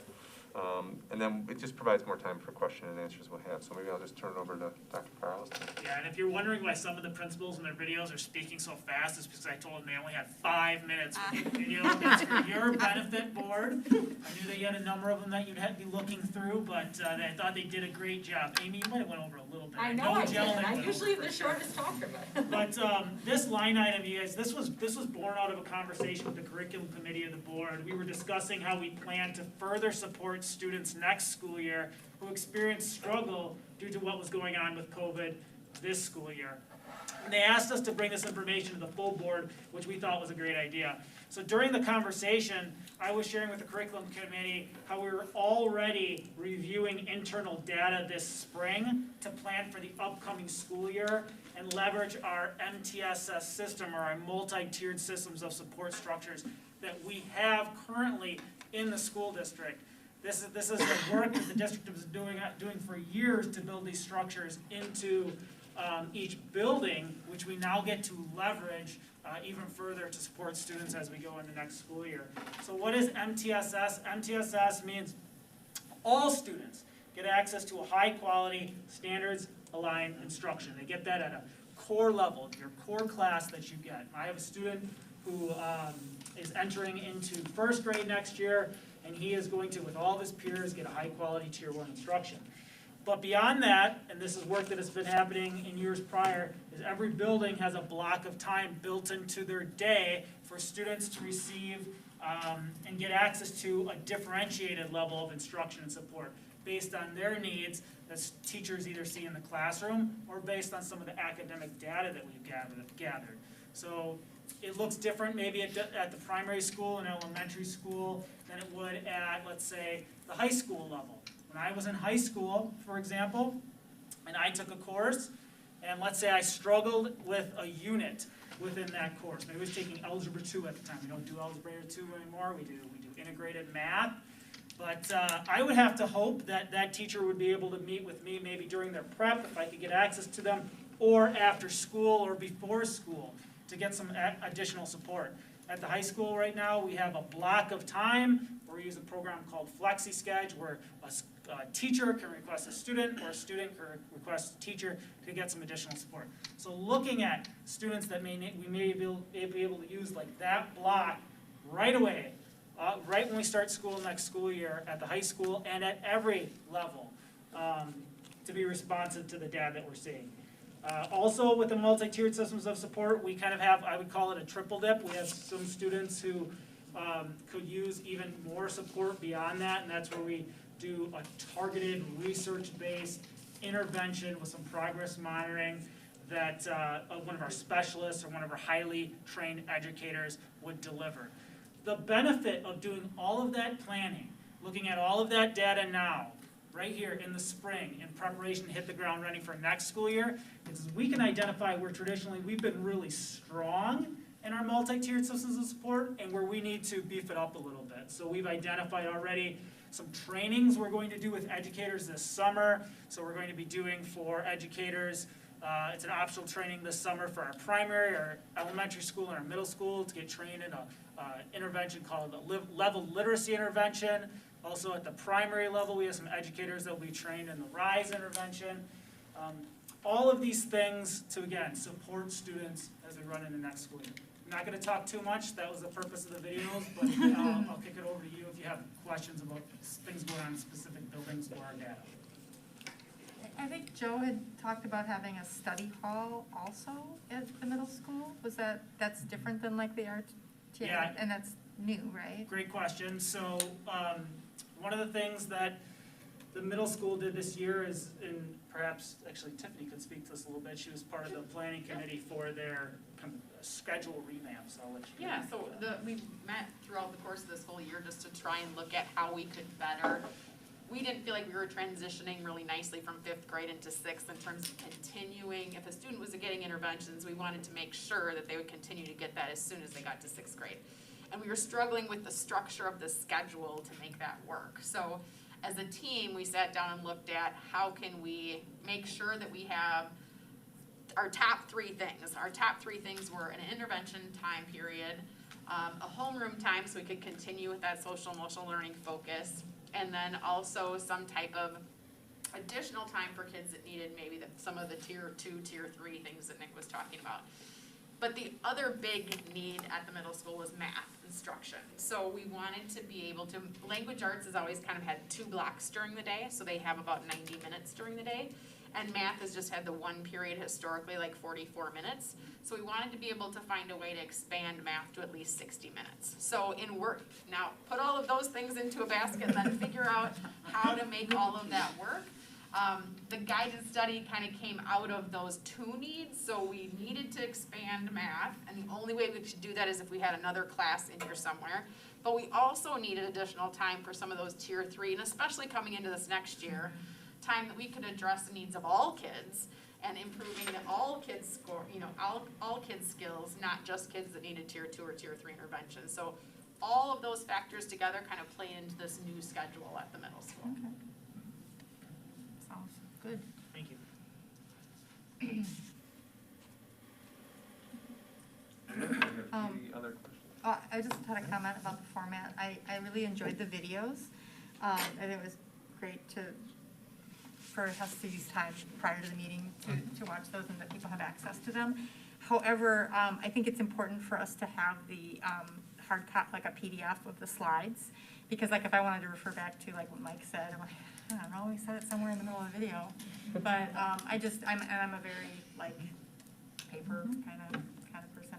I don't like to have to kind of search through videos for stuff, but I won't ask for a transcript. No, it's great. No, it's good. But adding on to that, having been on the board for, I don't know, 8 years or whatever it is, and receiving these dense packets of information that we then have to parse through with no real detailed explanation. It was just so Yes, refreshing to yes. have each individual person who was, the specific person, explain every little part of it, even the details and the acronyms, and it was beautiful. That was really nice.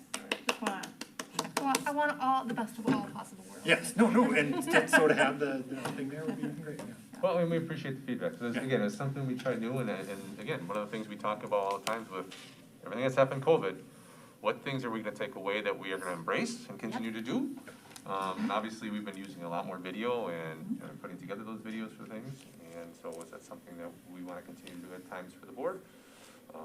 So it was just a first try at this, plus we had a couple administrators who weren't gonna be able to be here tonight. Joe Prozik wasn't gonna be able to hear, and Joe Jelnick's at his daughter's track meet, so he was excused. So that gave them the opportunity to present that information on their own school's behalf, much better than the rest of us could have, so. Yep. And the other beauty of this is anyone in the community can go back and look at this at any time, any parent, anybody, and it's right there, so. Which leads to the next point of, is this gonna be an infinite campus? So, how much did we lose because of COVID and all that is on the forefront of almost every parent's mind. And so if this could be some sort of infinite campus thing that, hey, we're on top of this, this is what we're doing, we're looking forward, here's how we're gonna address this, to answer those parents right away would be great. Right? Because not many of them are gonna dig through board docs to try to find this. No. A few, but not many. So I think that would be great too. It's just nice to put it on Infinite Campus. Yeah. But then back to what you guys actually presented, I think it was like, yes, everything you said over and over again, it was like, I couldn't think of anything else to ask. It was like, yes, they got it all under control, so it was amazing. So, thank you. I think one big thing before we're gone. I think it, addresses like how do you differentiate instruction overall, not just in relationship to what the individual needs post-pandemic are, but really moving more towards an individualized educational, plan for each student that,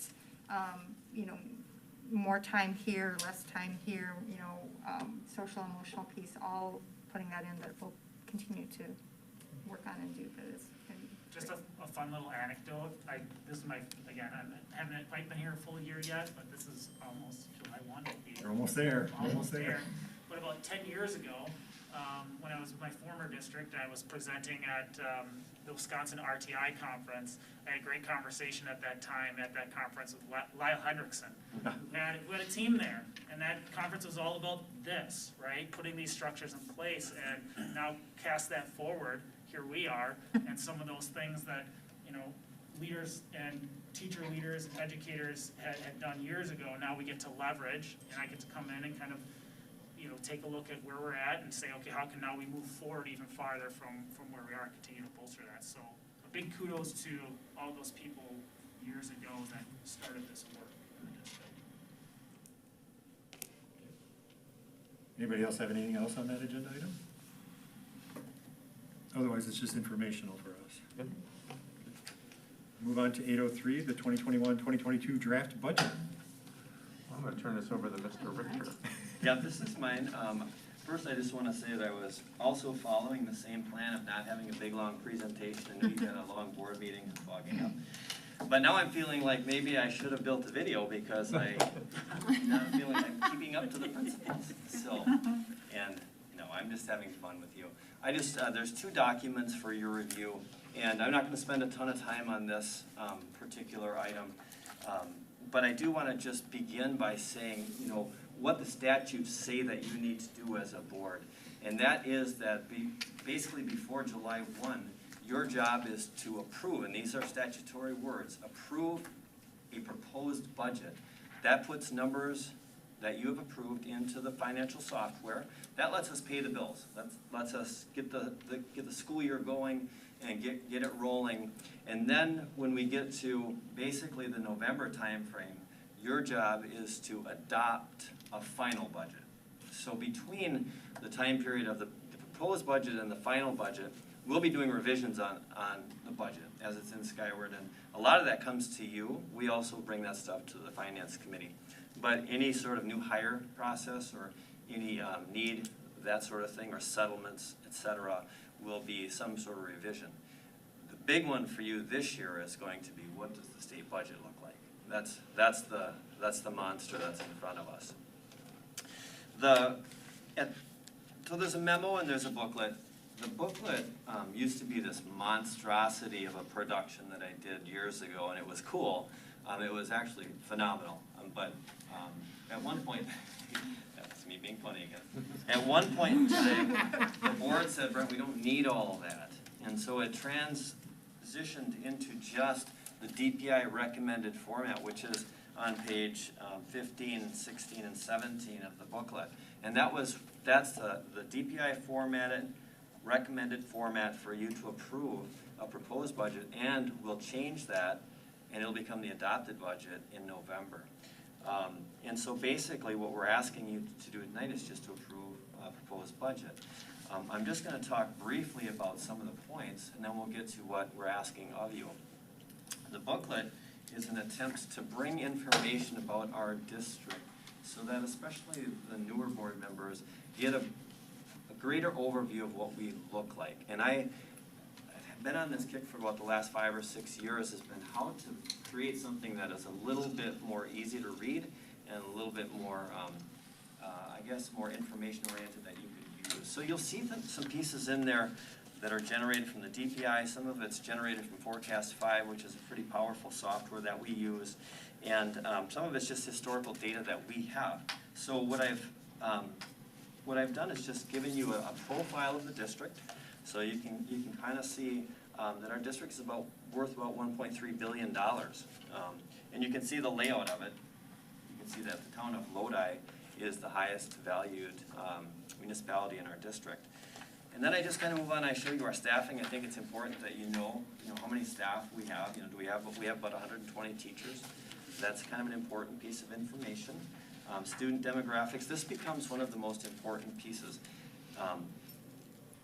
In a nutshell, what we get for revenue is a basic equation of a fixed dollar amount times the number of kids that we have. So those are two simple variables. If one of those changes on us, revenues either go up or down. And so for us, I've provided you a look at what our historical enrollment looks like. I'll tell you, being in Lodi, and I've heard some wonderful stories. You grew up around some of these stories. 1990s, we were going up just like Wanakee. And the people who built these buildings, they didn't think there was an end in sight for Lodi just like Wanakee and DeForest and now everybody else. But we did taper off. And with the economic downturn in 2008, we lost enrollment. Now, we are looking to trend the other way, which is a great thing for Lodi. Next month, Applied Populations Lab is going to do a presentation on a 5-year projection. And I think we're going to see some good news, some very positive, some news. One of the pieces I would like to share with you is that it looked like we lost 30 students this year as a result of a reaction to the pandemic. Those students have mostly all returned to our school district already. So that would basically put us in a positive enrollment this year, where we thought we lost 30 children due to just a different sort of education that their parents wanted for them. And then I give you a little bit of a highlight on the economic profile, how many students per teacher, those kinds of things, and our debt service, and so forth, so on. So it's just general information for you, and I hope that it's useful. I want to grow this, so I want to work with the finance committee just to develop something that you feel is good, it's useful, it's not just mundane and just full of numbers that you fall asleep to. This was good and very useful. Okay, good. Yeah, Yes. I commend you. It was very refreshing, yes. Thank you. That's growth on my part. And then the memo just basically encompasses what we know. And so you'll see that we are in a good spot in terms of knowing our expenses. We basically have our compensation settlements or negotiations, whatever, are set 1.8% for basically across the board with staff. Our health insurance came in at 2.5%. Very happy about that. And then our contracted services are all pretty much set. Our contract with Cobison, with our cleaning company, those are all pretty much set. So expense side, we're pretty tight. This is a good year for us for estimating that. Now let's talk about the big piece of the unknown. We don't know where our state budget is at. I know you're probably gonna help me with this. I can talk to it. Yeah, so you can talk about, that'd be wonderful. I have never considered myself a political scientist, but I went to the internet and I saw this really great graphic, and it was like elementary for me, and so it locked it in as to what this process is like. And now, Mr. Bryant, you can take over about the revenue side. Well, so, and I think I shared with the board a letter I sent out to Senator Bowie and Representative Plummer in May. I, with a group of Columbia County superintendents on May 25th, met with Senator Bowie to talk about K-12 education and funding. She's on the Joint Finance Committee, and it really made me feel good when I talked to her that she understood that the ESSER funds, these funds that were coming in from the federal government, were not meant to supplant the state's responsibility for providing support for education. And they come with what's called a maintenance of effort requirement. So so we have that in special education. So when I was a special education director, you always had to make sure that you were spending pretty much the same amount of money you were spending the year before. You had to do what's called maintenance of effort, continue to spend the same amount of money on special education. And that's what this last stimulus bill that was passed said about education funding. So she understood that. When we talked about it, she's like, yep, I understand. This is supposed to be something above and beyond that we still need to commit it. So I was very disappointed when the Joint Finance Committee said, nope, we're gonna take all these ESSER monies and the schools don't need money. You have this, and we're only gonna give you very little increase, and we're gonna put $350 million in a rainy day fund that we might use for education, and that should be enough. And I know I heard one of the chairs of the Joint Finance Committee say, well, the federal government, this maintenance of effort thing will be fine. We'll work around it. And I'm like, they've never been involved in special education and work with the federal government, because maintenance of effort is nothing you work around. That's the way it is. So the other piece that was really disappointed is when we talked to Senator Bowie was, we're looking for a revenue limit increase in the governor's budget, which was $200 and $200 for the second year. Again, because our costs go up and the support that our state has given the schools has gone down. Even though sometimes you'll see some things where they say, no, it's gone up. It hasn't, it's gone down. Especially when you compare it to what other states around us, and even in the country, have done, their spending on K-12 education over the last 10 years, the increases they've had compared to what Wisconsin had. So I talked to her about revenue limit increases. I talked to her about special education funding, that we need to support the requirements of free and appropriate public education. Right now, we transfer $2.4 million out of our regular general fund to support special education funding, which is supposed to be supported by our state, and they don't. We also asked for some pupil mitigation, which was in the governor's budget, because even though we've had our 30 kids come back, when we did our count in the fall, they weren't here, right? So it's a 3-year rolling average. That could cost us in revenues up to $250,000 over the next 2 years. And then we continue to talk about social emotional learning. We talked about it here. We had people here come talk to us tonight about it. The videos that were shown talked about it today. And we need some more support for that, because we know coming back is going to be very difficult for our students and for our staff. So very frustrating where the state budget is right now, and so I would advocate for people who are concerned about their child's education to reach out to their local representative. I have drafted letters that are other ones that are going out and asking to meet with both of them again, to have a conversation about this, but it will have a significant impact on our budget if the current proposal that came out of Joint Finance goes through. How's that? That was phenomenal. Thank you. We just had a meeting with Wisconsin Association of School Boards over this past weekend, and our two people, Dan Rossmiller and Chris Kilo, that regularly work with the legislature. We're aware that the Joint Finance Committee hasn't understood the fact that they're not putting enough effort forward financially for us to get the federal stimulus money. But the latest wrinkle that came out is that there's a big projected surplus, positive amount of money over the next couple of years, and they're hoping that they'll be able to do the simple common sense to make the adjustment to get it done. Well, the Wisconsin Policy Forum, which is a nonpartisan group, has shared that they have like a $4.4 billion more in revenue than they were expecting. Has said this would be the perfect time to look at how you do a school funding formula. We've always talked about you do redo school funding formula, there's gonna be winners and losers, like this would be the time you could actually do that. I don't foresee that happening.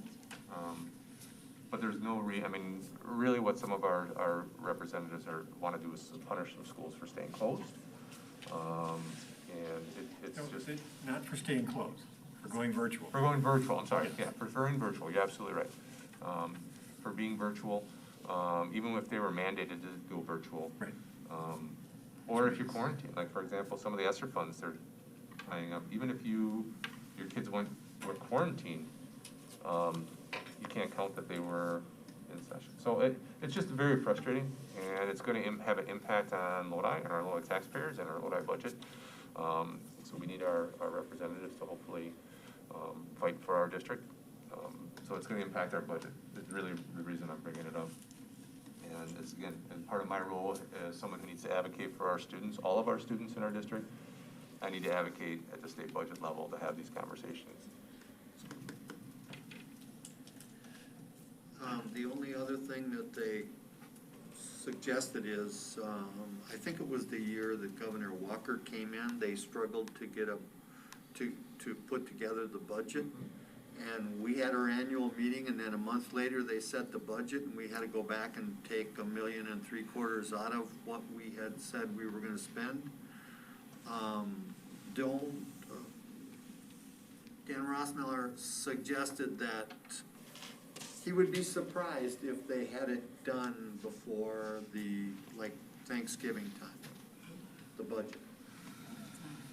Well, and one of the issues is, again, what I hear out of the state capitol is this is all about the 2022 gubernatorial election, right? And I hate to say either, I think either party would do the same thing, right? It's whoever's proposing the budget, their job is to now try to make sure that budget is something that someone can't be reelected on. So it becomes less about what's important for, our students. For kids. Right, our students. It's more about the next election. And again, I would say that across the state. Across the state and across the state, we just have more and more partisan issues and worried more about re-elections and elections than students. And I say that now it's a Democratic governor and Republicans. I would put money on if it was flipped, the same thing would be happening. So I don't think either party, both parties are responsible for it. And keeps everybody on hold. so that's just where we are. And, the budget, it's just a great unknown. It's a huge piece of our budget is not knowing this. And I don't think we won't know by July 1st where we are. So we'll be flying a little blind. So one of the things, for example, that happened is we came to the Facility and Finance Committee meeting with a proposal to raise our insurance contribution to our staff by $500, because we've always tried to stay about that 80%. We cover about 80%, and we've slid down a little bit. We had that proposal all put together, Brett and I worked on it, and then the Joint Finance Committee met, and our recommendation to our Facility Finance Committee is we need to table it, because we just have no idea where we're gonna be. So that's just one example of how this impacts us, and impacts our staff, and impacts our kids. So let me just finish and then just tell you where we're at, and then you can go ahead and make a motion. July 1, they're supposed to deliver a budget to us. Currently, we're at, from what I know, we are still at Joint Finance, and the next place would be both House and the Assembly would receive budgets, and they would work on them. And then at some point, after they work on them, a committee, a selected committee would come together, try to reconcile that, send it to the governor for finalization. He would veto what he doesn't approve or agree with, and then it would go for final approval and then be delivered to us.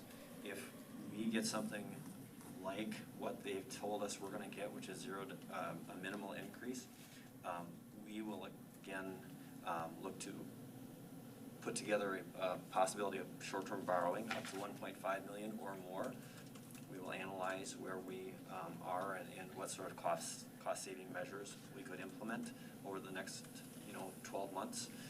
We would have to react to an $800,000 deficit. What portion could fund balance help out in terms of paying bills over the next 12 months? This year, we are looking, 2021, we are looking to have a surplus budget, so that could potentially help us next year. I just want to make sure you understood, should we see an $800,000 deficit projection, there has to be an administrative plan that we can put into action. And those are some of the pieces we would start with. But is it true that there would only be surplus this year if we get those ESSER funds? No, we're looking at a surplus this year because some of our expenses that we thought we would incur didn't come out to the level that we thought that they would happen at.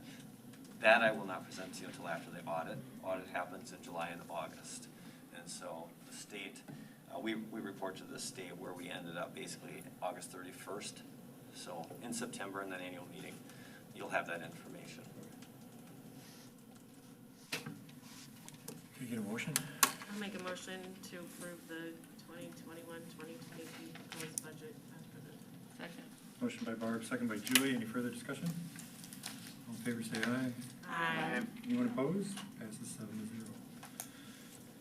Where are we? We are in 804, virtual option survey. Yeah, so the district conducted a survey with families to gauge interest on continuing virtual options for students in the 21-22 school year. So I'll have Dr. Carls kind of. Yeah, as of this moment, the results of that survey show less than 2% of our student population would potentially be interested in accessing a virtual option during the upcoming school year. So we had 906 responses, which I actually thought was great, considering we have 1,500 students in the district. So for a survey, that's pretty good. You can see based on that little chart there, the results, and if you scroll down a little bit, Tyler, thank you. You can see right now, this was what was indicated as the number of students based on this. That's gonna go up when we have all 1,500 that have completed it, but that's what we're looking to serve. So this last week, the administrative team had a meeting to further discuss how we can be responsive to these results while also remaining fiscally responsible as a district. Since the number of students looking to access a virtual option would at this point not warrant enough of a need to allow for full virtual sections, maybe like we had this year, or full virtual dedicated teachers like we had this year, the administrative team, we started to discuss some alternative options. So currently, we're exploring the possibility of purchasing virtual academic content from an online vendor. So this digital content would be provided to students in an asynchronous format. So again, it's almost module content, the student accesses, the teacher's not live with them, okay, at that time. Students that would then be paired with a stipend virtual coach from the school district of Lodi that would check on their progress periodically. This would have to be a stipend that the board would approve for one of our educators to receive to check in with a student who's going through these asynchronous modules, either on their prep or after school, okay? A detailed outline of this plan, it'll include vendor suggestions and a cost analysis is something we'd like to present as a possibility at the July board meeting.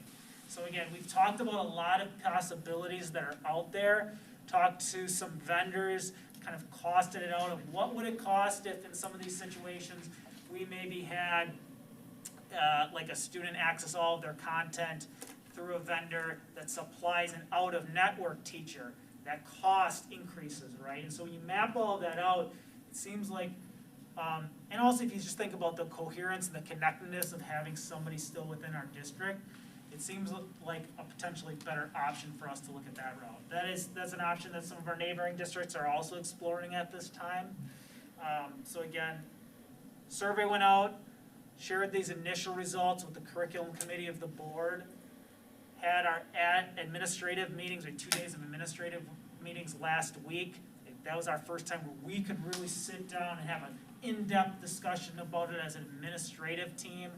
And this is kind of the direction we seem to be headed with this particular conversation. Wanted to share that with the full board at this time for informational purposes. And we don't know from this if this is based on COVID and fear of coming back to school in person, or if this is a possible long-term preference. Correct, right.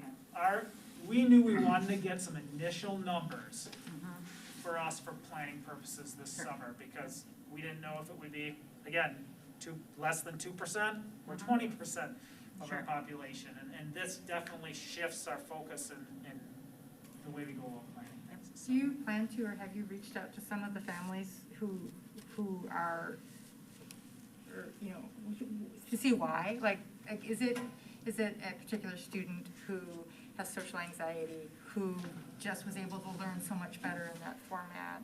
Or, you know, there's many reasons why a particular student might, you know, enjoy online learning or whatever. Like, so that we're not just, so that we're addressing what the actual desires and needs might be versus kind of theoretical. Yeah, like, there was a comments section that was okay. associated with the survey, and so there we were able to see those, and it really is a variety. Yeah. Some people are really worried about COVID for next year and their child not being vaccinated and entering that environment.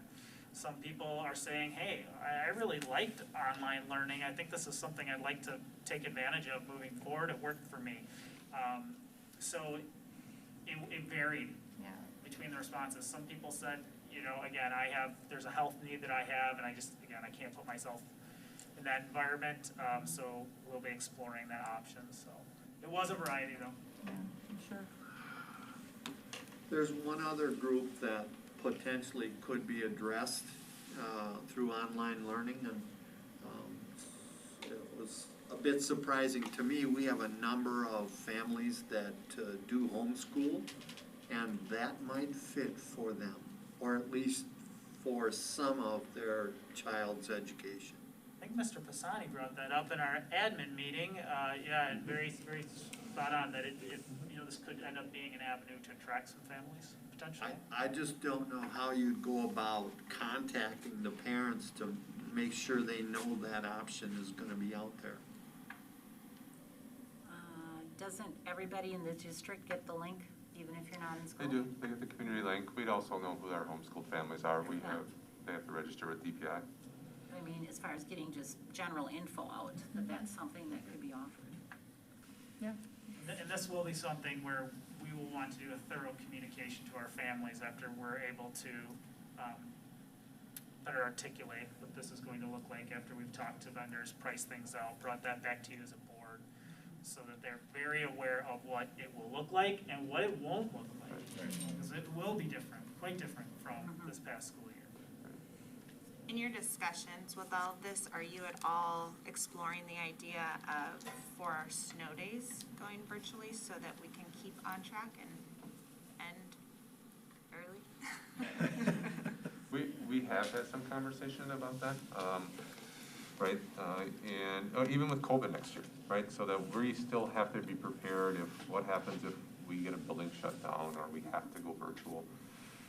What we did this past year was like we had decided that if we had a couple snow days, we were going to have kids have snow days, right? And allow that to happen, let kids be kids. Sure. But if there's long-term, like we know, like there's a cold snap coming, then absolutely we could do, but then we would teach that differently. We wouldn't go to a vendor for that. That's something we would just still provide from within our district. So our teacher may teach a virtual lesson or do something. We'll take what we learned from this and forever Yes.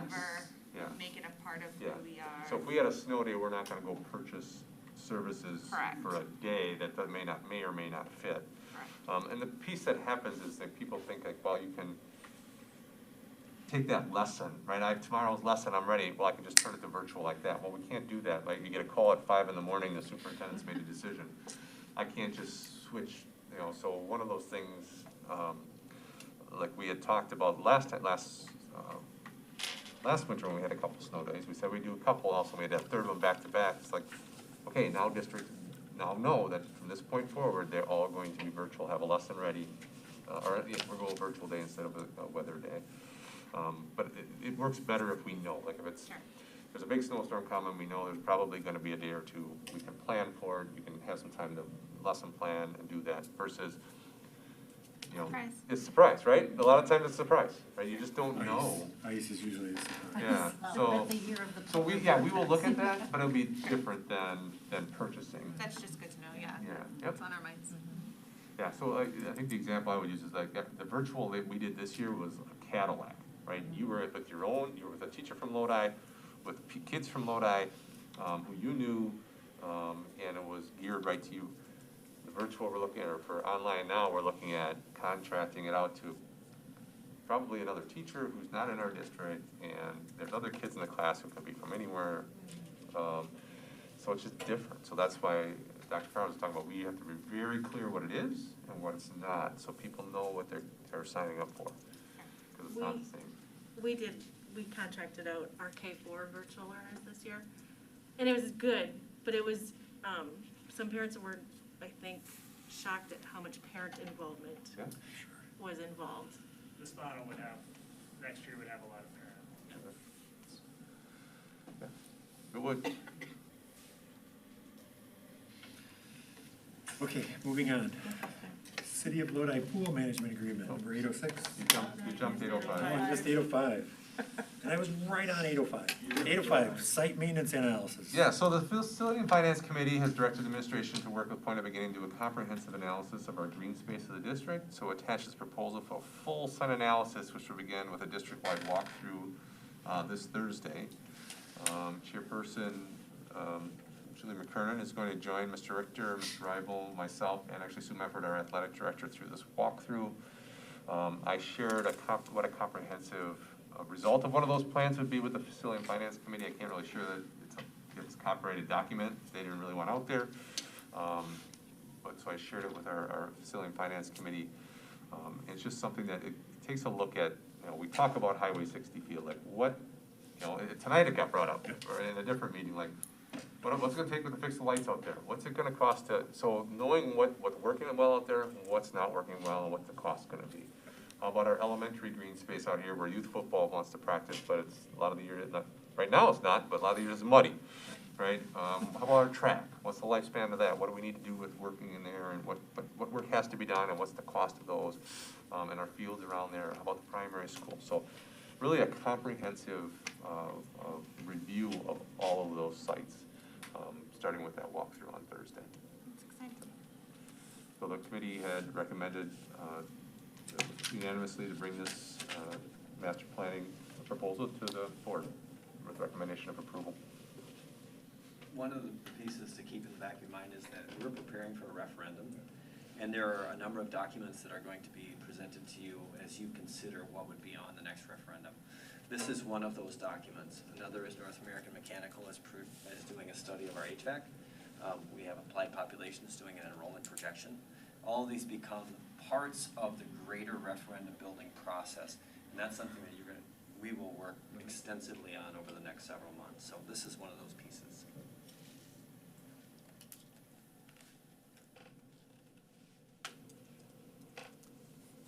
Need a motion?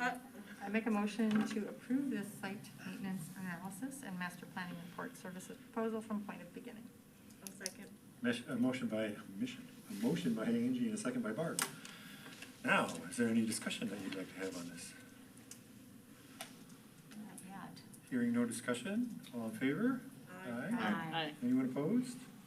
Passes 7-0. Now, City of Lodi Pool Management Agreement, 806. Yeah, before I turn this over to Brent, the City of Lodi approached us probably in March of last year, the Facility and Finance Committee discussed whether we would be interested in managing their pool. Like they would purchase our services because we have people who run an indoor pool.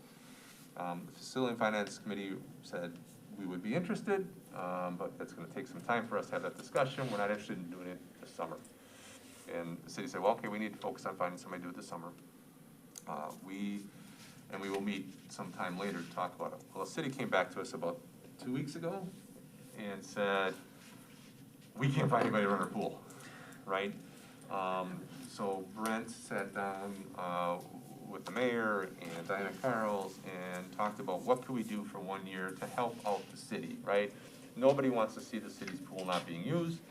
We want to support the city as much as we possibly can. We have staff who have some of that expertise. But the school district of Lodi shouldn't be paying anything to run the pool.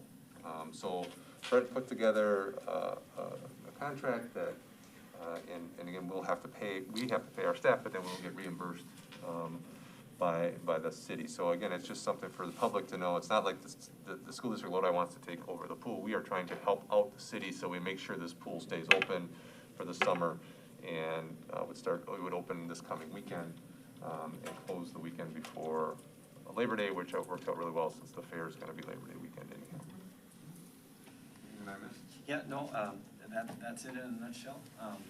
Just one piece, the contract was reviewed by both parties' legal counsel, both parties, business managers, and the superintendent and the mayor. So a lot of people have had input in this contract. We want this to work out and be right, because there are a lot of legal components to running a pool, and there's a lot of risks. So we need to make sure T's are crossed, I's are dotted.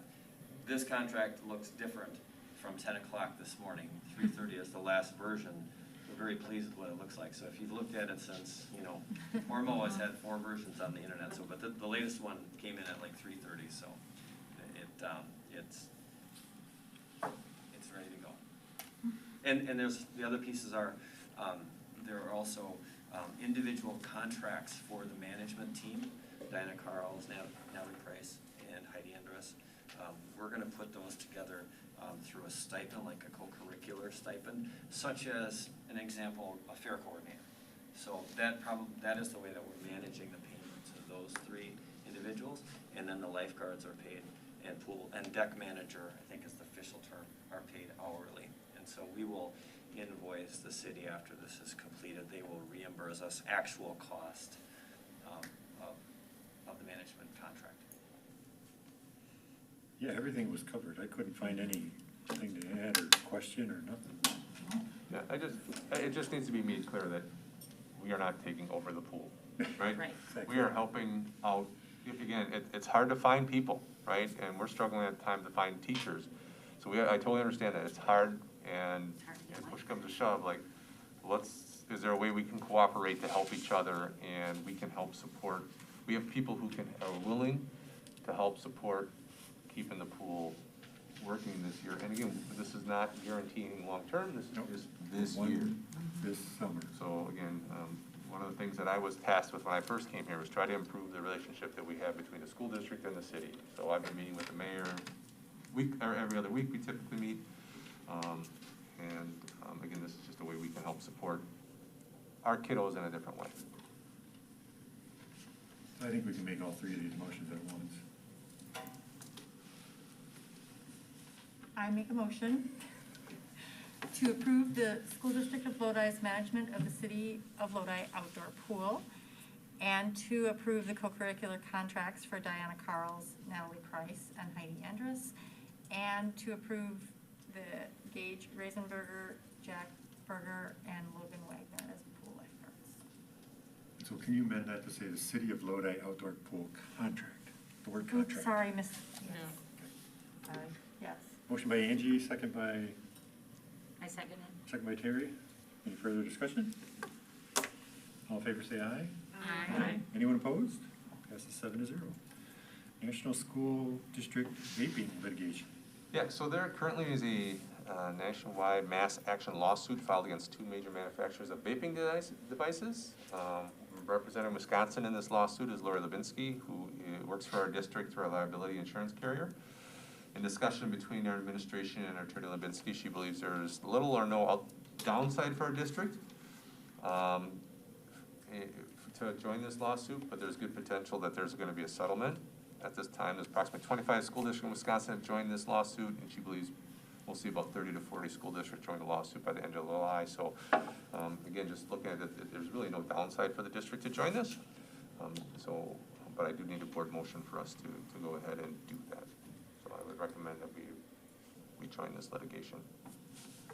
I'll make a motion that the school district of Lodi join the national vaping litigation. Second.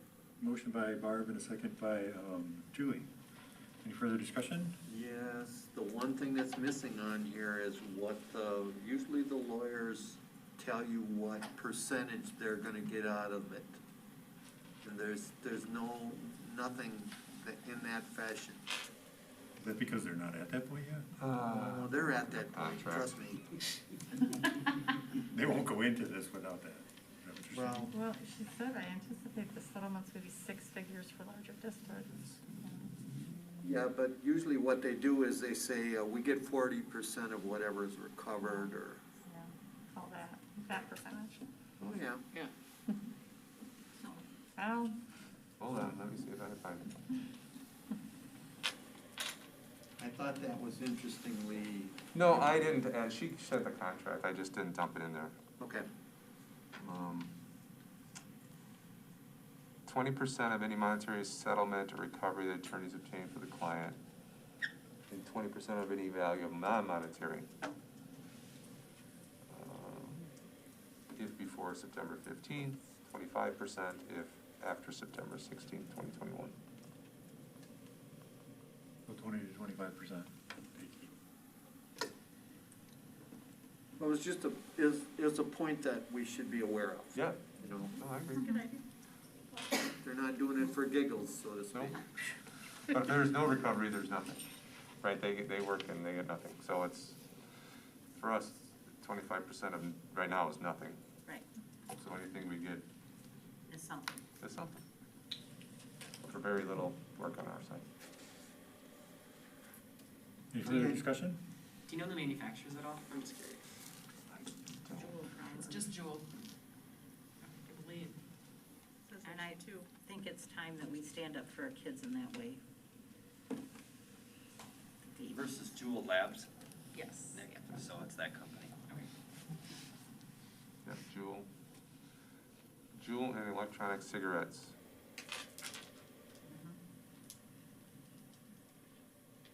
Okay, all in Have you favor? heard of Juul, Nick? What? Oh, yeah. Yes.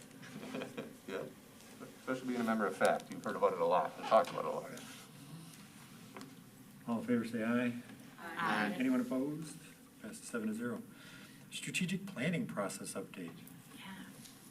I'll let you talk about this, Adam. Sure. We had our second meeting and it went very well. Let me go back. Let me get out of this mode and go into that mode. It was amazing to go through the exercises, independent tables, and then hear people from independent tables say the exact same thing as what everybody at the other table said. It was just amazing that it came together in that way, where there was that unified voice coming out of all of those individual discussions. So I thought it was beautiful. I thank those people for thank you guys for showing up, but putting all their time and effort into that and making that happen. And then we start tomorrow with the synthesis of all that data and information. So are you meeting, you have several meetings, or? The Vision Element Study Team is gonna meet and try to do it in one session tomorrow night. And then if it doesn't, it'll make another one. So, yeah. And then we should see that by July, here at the board. That's the hope. The hope is that we're able to come up with themes tomorrow, when we meet and review all that data. And then that we will have a group come to the July board meeting with a proposal in hand to adopt those themes that came out of that process. Cool. But there is a transcript of every single thing that was said and written down. And so, as an exercise, I would love to have every board member read through that document. And then you'd be able to see every person's voice who was in that meeting. That would be really helpful. Okay? So, Ms. Palmer, how are we gonna get access to that? Yeah, yeah, I would say wait till the Vision Element study team has a handle on it and sees it and does whatever they're gonna do with it, and then we So would, we'll basically get the raw data as well as. as the final the assessment. themes Yeah, because the idea behind it is not for us to hype, right? It's not that, well, these are the themes, take our word for it. No, these are themes, and then you can look at the data and as well behind it. But what I would really like the board to do is actually read all of those individual comments, so that you could hear all those voices. Yeah. That's what I'm trying to say. Makes a lot of sense. Everybody hears voices. Huh? You already hears voices. Not the voices in your head. But again, I just echo Adam's, for the people who came either night, and for especially those who came both nights, and then and to our Vision Analyst study team who were the table captains throughout. Adam played that role. But as I shared that night, people needed to recognize that they saw no administrators sitting at tables. They saw no board members sitting at tables except Adam, who's a member of the Vision Element study team, and he was at one table. This was truly gathering information from the community, not from the administration, not from the board. And now it's going back to a community group who's going to bring it to the board and analyze those themes. So I'm really looking for that voice to come forward. So I'm looking forward to that meeting tomorrow night and to see what comes forward to the board in July. And then when you said that, it made me think of all the different age groups that were represented there. And thank you, Nick, for having students, a lot of students there, and kids out of college and kids in college, and then 20s and 30s and 40s and 50s all the way up. It was just, it is a slice, so it was very nice. And a huge thank you to Maureen Palmer for all of her organization behind the scenes, and our maintenance department for putting, and Tyler for making sure that we had screens and tables and all that stuff. So it wouldn't have happened without Mo, so yes. Thanks, Mo. Policy first readings. Yeah, so you've heard me say this a couple times this year. We reached out to the WASB to purchase their quick check policy services. So there's a couple policies that I've been trying to work my way down through the list that they saw gaps that we needed to address. One of them was public school open enrollment. They wanted us to make sure that we were addressing, we needed to add language around when classes started. So we added that language. And then the one on the weapons on school property, we needed to add some language regarding contacting law enforcement and mandatory expulsion language as required by statute. So we added that. The committee voted 3-0 to move both these policies to the full board with a recommendation of approval. This is the first read, so there's nothing that the board has to do with them tonight. They'll be back on at the July meeting unless there's any concerns or questions about that. Anyone have any questions or concerns on those? Hearing none, we'll move on to second readings, which there are none, and then we'll move to gifts and donations, which we do have some. So as always, we are very grateful for any donations we have, and we recommend approval with gratitude. I'd like to make the motion that we approve with great gratitude the piano from Tip Escher, valued at approximately $500, and a donation of $6,000 from the Herb Cole Educational Foundation to the Lodi Elementary School, and the Lodi PTO donation of $500 for senior signs. Motion by Bill and a second by Barb. I just want to note that that Herb Cole donation is due to Kayla Spursbeck, earning the Cole Fellowship this year, so she gets an award, and then the school district gets an award as well, so that is because of Kayla Spursbeck that is there. And those senior signs they're just really awesome. Yeah, so again, some of the things that came out of COVID last year, right, was one of those things that this same group last year donated money for those senior signs, so they were all there, which was nice. Now there's one like in my front yard, right? No, it's such a proud feeling to drive down the street and you see all those. So it's one of those things that happened and will probably continue, but. Keep Patrick's forever. And you go to graduation parties and then you see the signs. And you go to people's houses and you see the signs still there. Yep. Do we have to vote on that? Yes, we do have to vote on that. All in favor, say aye. Aye. And anyone opposed? Passes 7-0. Administrative reports. Curriculum.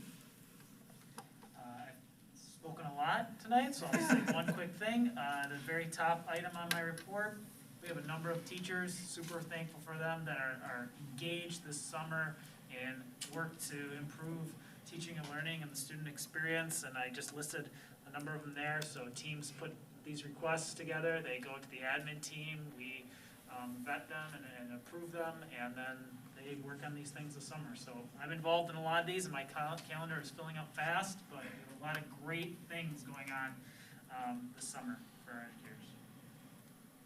Okay, thank you. Any questions for him? LCAT? We have an LCAT rep? We have an LCAT rep. We Yeah, haven't been to I a meeting, have I understand that. I have it. Okay.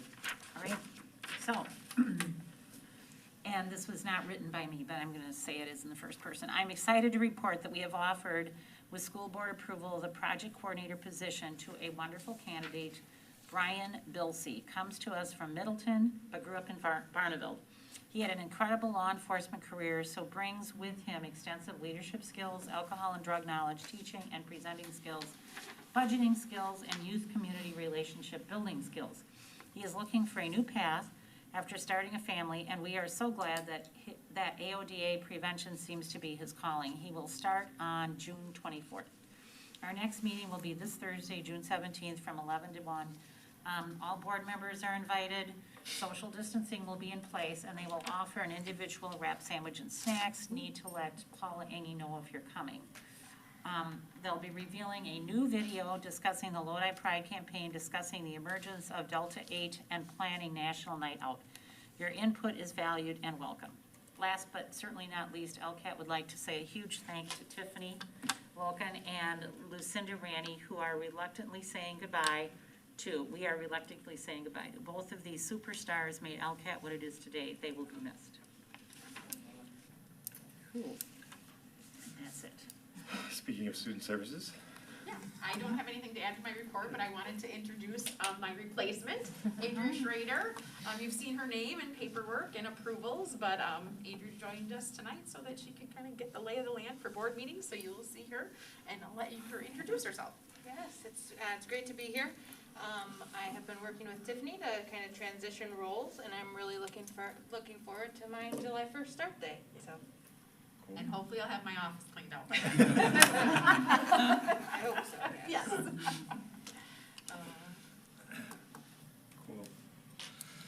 Cool. Primary school. It was just a great end to the school year. It really was. We had the kindergarten celebration. Next time I will have louder microphones, so it's a little bit easier to be heard, but we had the celebration, and then we had a field day that the last day, and it was great because we had things for our online students as well as those in the building. I did just want to share that the anonymous donation that was given to us earlier, we purchased flexible seating. And so we put some things on Facebook just to show all the different things that we have now in all the classrooms. So a huge thank you to that person that donated to us. Thank you. Nick, you're up next, student. Yeah, Obviously not too much going on now, but I can start with graduation. Graduation I thought went really well, and I thought it was a nice ceremony. And it was great to be on the new field for the first time for graduation. But other than that, I think students are just looking forward to having a good summer and the next school year. Moving on. You're moving on is what I'm trying to get at. To the next. Yeah, start over again. Elementary OSC. You have my report, so the couple things that I'd highlight is just that we had, last day of school, and it was fun to have kids from April 19th to the end of the year and be able to kind of wrap up with some typical experiences. So there was an OSC graduation pictures at the bottom and 5th grade graduation, and then also draw your attention to the PBIS expectations. So our PBIS team has worked throughout the year to really get at what we've said is the heart and soul of our school. PBIS can sometimes morph into more of a compliance-based approach, and that wasn't the goal of our school. And so the expectations are belonging, supportive, kindness, growth, and safety. And so then we asked families You know, how are we, it says, please rate how satisfied you are with how well we are doing in promoting each value. So we haven't worked on it a ton, but families feel like we already have a really good start on this. So with more effort, I'm really excited to see where it goes. So that was the graph that was in there. And then I had a great idea while they were working on the parking lot. I'm like, I should take pictures to show this to you. And then as I'm walking in through a torn up parking lot, I'm like, well, that was probably pretty obvious and not. Sorry about that. I also did highlight, though, because you guys don't always get to see the fruits of your labor, although you will tonight, is the new pole that you approved that we talked about how dark that parking lot is. You will get to appreciate it tonight. So enjoy. There's also a picture of it standing in all the rubble of the parking lot. Yeah. We love pictures. Thank you for the pictures. You are welcome. And then middle school and high school are not here tonight, but we do have their reports. You're up, Vince. What would you like to say? Well, I think I've said enough, mainly at the beginning of the meeting. The one thing I did, I got an email today from Chris Lehman, who works here in the front of the office. She shared we had a trucker show up today, and she helped him in the back room because we just, that's what happens sometimes. And after she got done signing, the person smiled and says, does Miss Loken still work here? And she said she does, not knowing who this was. And then he said with a big smile, well, I recognize you, and I want to thank you. I'm so-and-so. I never would have made it through high school without Miss Loken, you, and the other person named Chris. We thanked them, Chris Lehman multiple times, shared that he owns his own place, he's carrying his own load, and he just would not have made it if it wouldn't have been for the kind and caring heart of Tiffany and other people.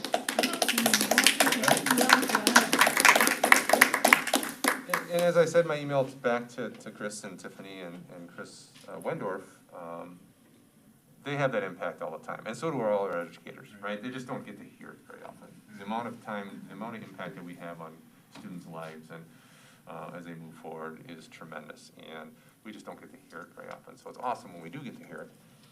So thank you for everything you did for this young man, and I appreciate it, but I thought it'd be great for the board to hear those too, because we don't get to hear the great stories, right? We get to hear people when they're upset, we get to hear people what's not going well. They're happy.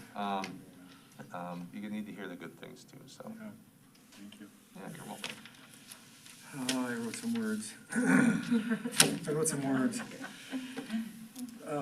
So I did a recap of last year at December, and we met a lot, and so then I was gonna redo another recap, and it didn't make sense, and so we still, even in the spring, have met a lot, and I just wanted to take a few minutes to just thank all of the board members for how many evenings you guys give to go to all these events and special things, and come to these meetings and make these decisions. We do hear a little bit of negativity at times, but in the graduation parties, the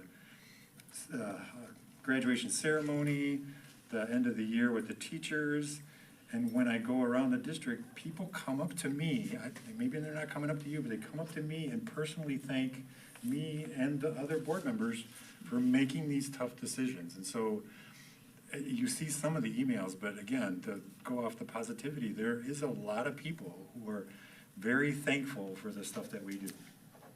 And I wanted you to know that. So. And I also wanted to thank you for your first year, right? In July, it'll be a little bit late.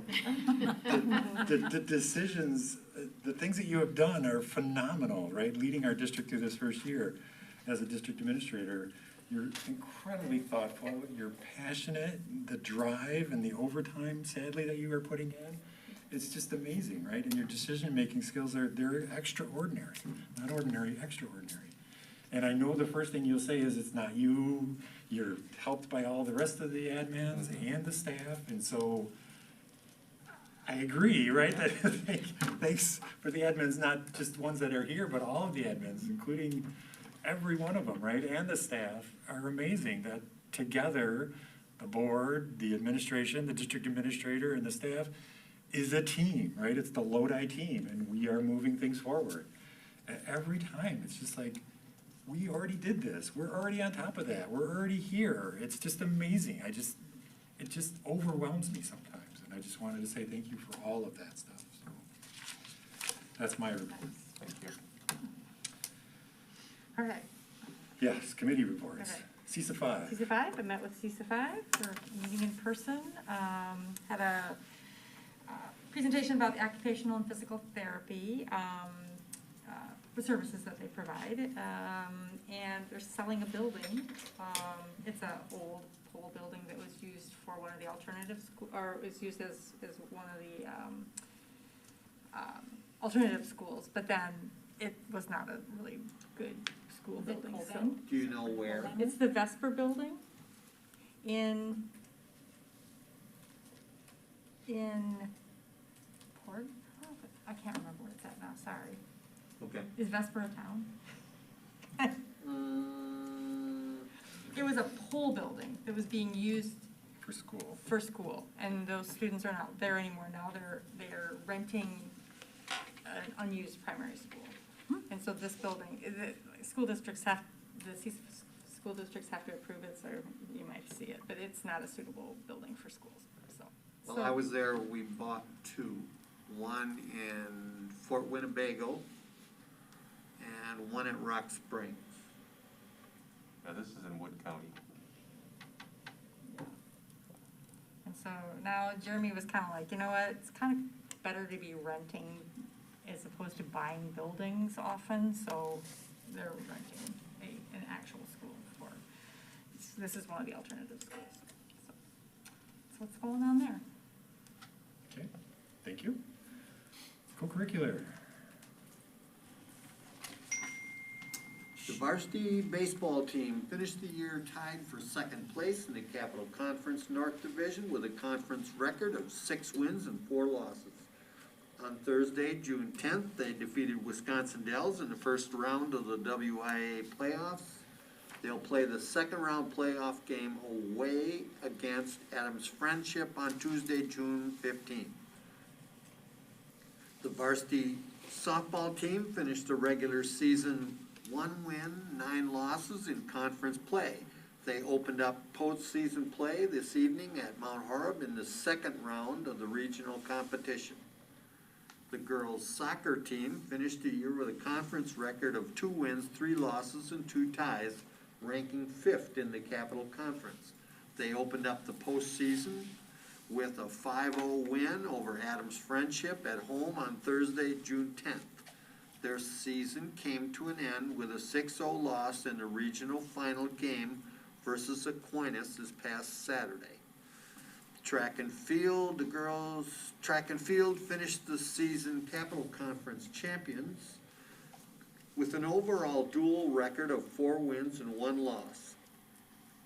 The boys' track team finished the season with a dual meet record of 2 wins and 3 losses, taking second in the conference. The track and field team will compete in a multi-team invite in Viroqua tonight. Postseason competition begins with sectionals at Whitewater on Thursday, June 17th. The state track will take place at UW La Crosse on Friday, June 25th. The golf team finished the season as Capital Conference champions. The golf team advanced to sectionals with a 3rd place finish at regionals. Their season came to an end with a 3rd place finish at sectionals this past Tuesday. Juniors Haley Thoney?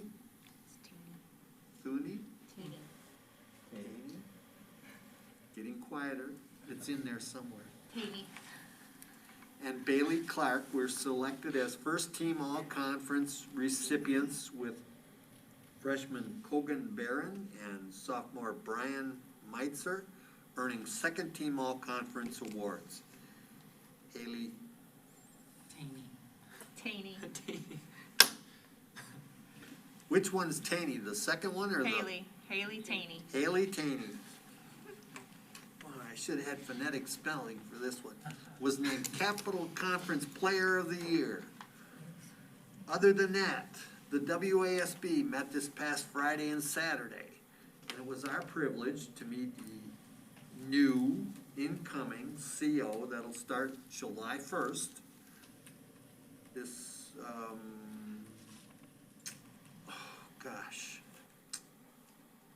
I'm drawing a blank at her name. She's only the 6th person to be the CO. Stephanie Hauser, Stephanie Hauser. for the WIA.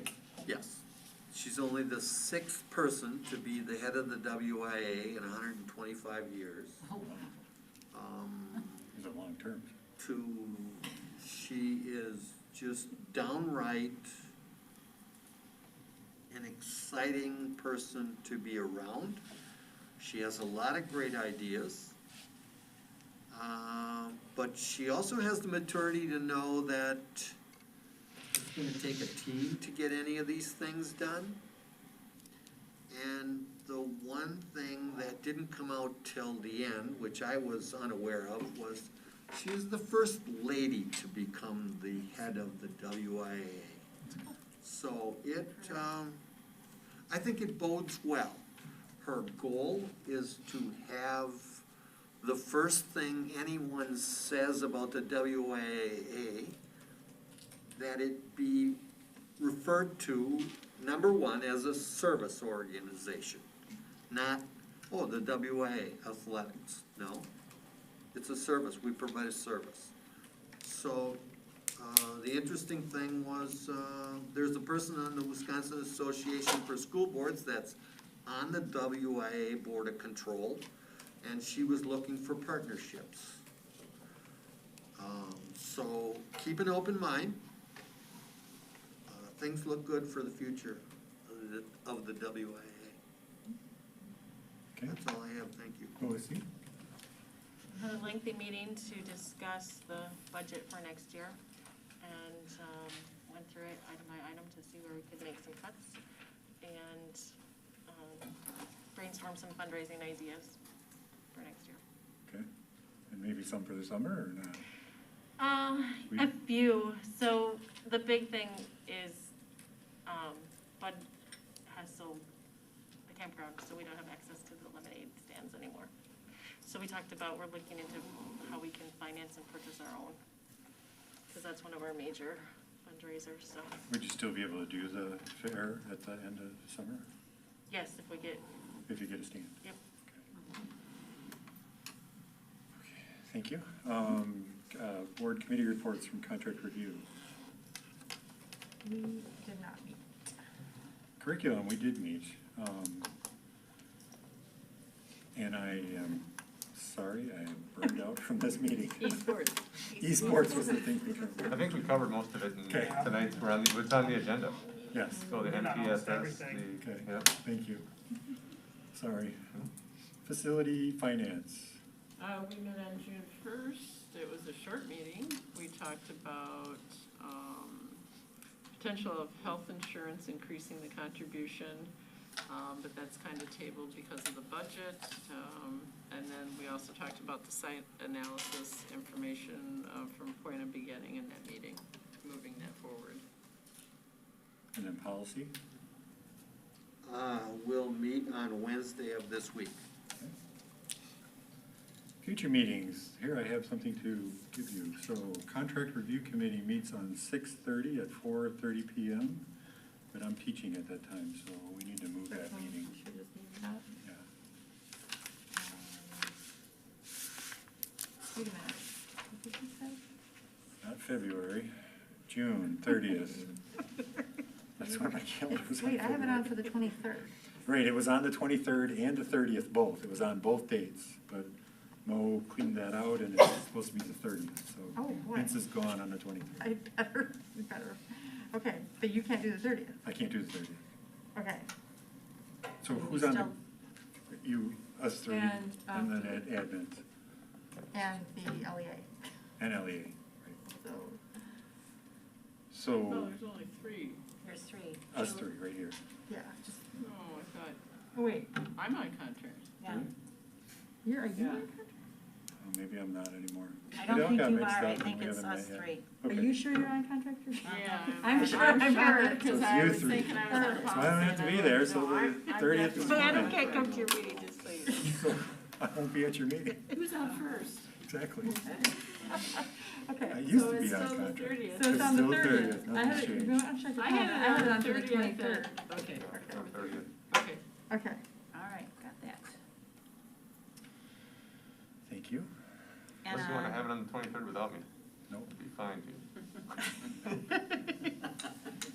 schedule all the meetings on that day. There you go.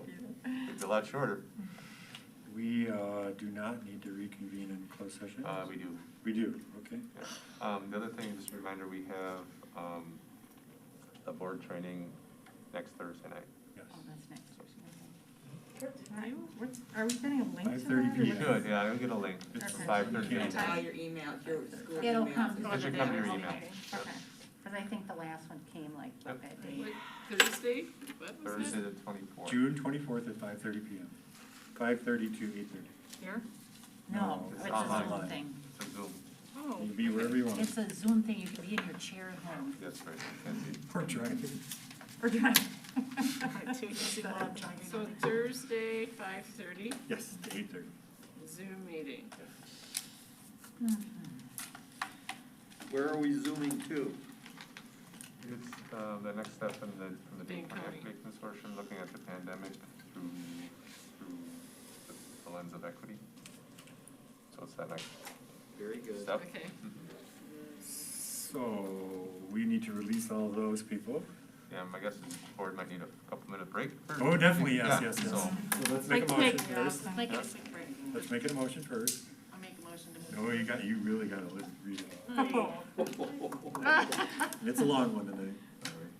Okay, I'll make a motion to adjourn to closed session pursuant to Wisconsin statutes, sections 19.851A, C, F, and G, to consult with legal counsel regarding procedures for pre-termination hearing requested by coach conducting such hearing, which may include consideration of social or personal histories or disciplinary data of specific persons, which, if discussed in public, would be likely to have a substantial adverse effect upon the reputation of the persons, and to deliberate following such hearing, and to confer with legal counsel for the board, who is rendering oral advice concerning strategy to be adopted by the board with respect to litigation in which it is or is likely to become involved.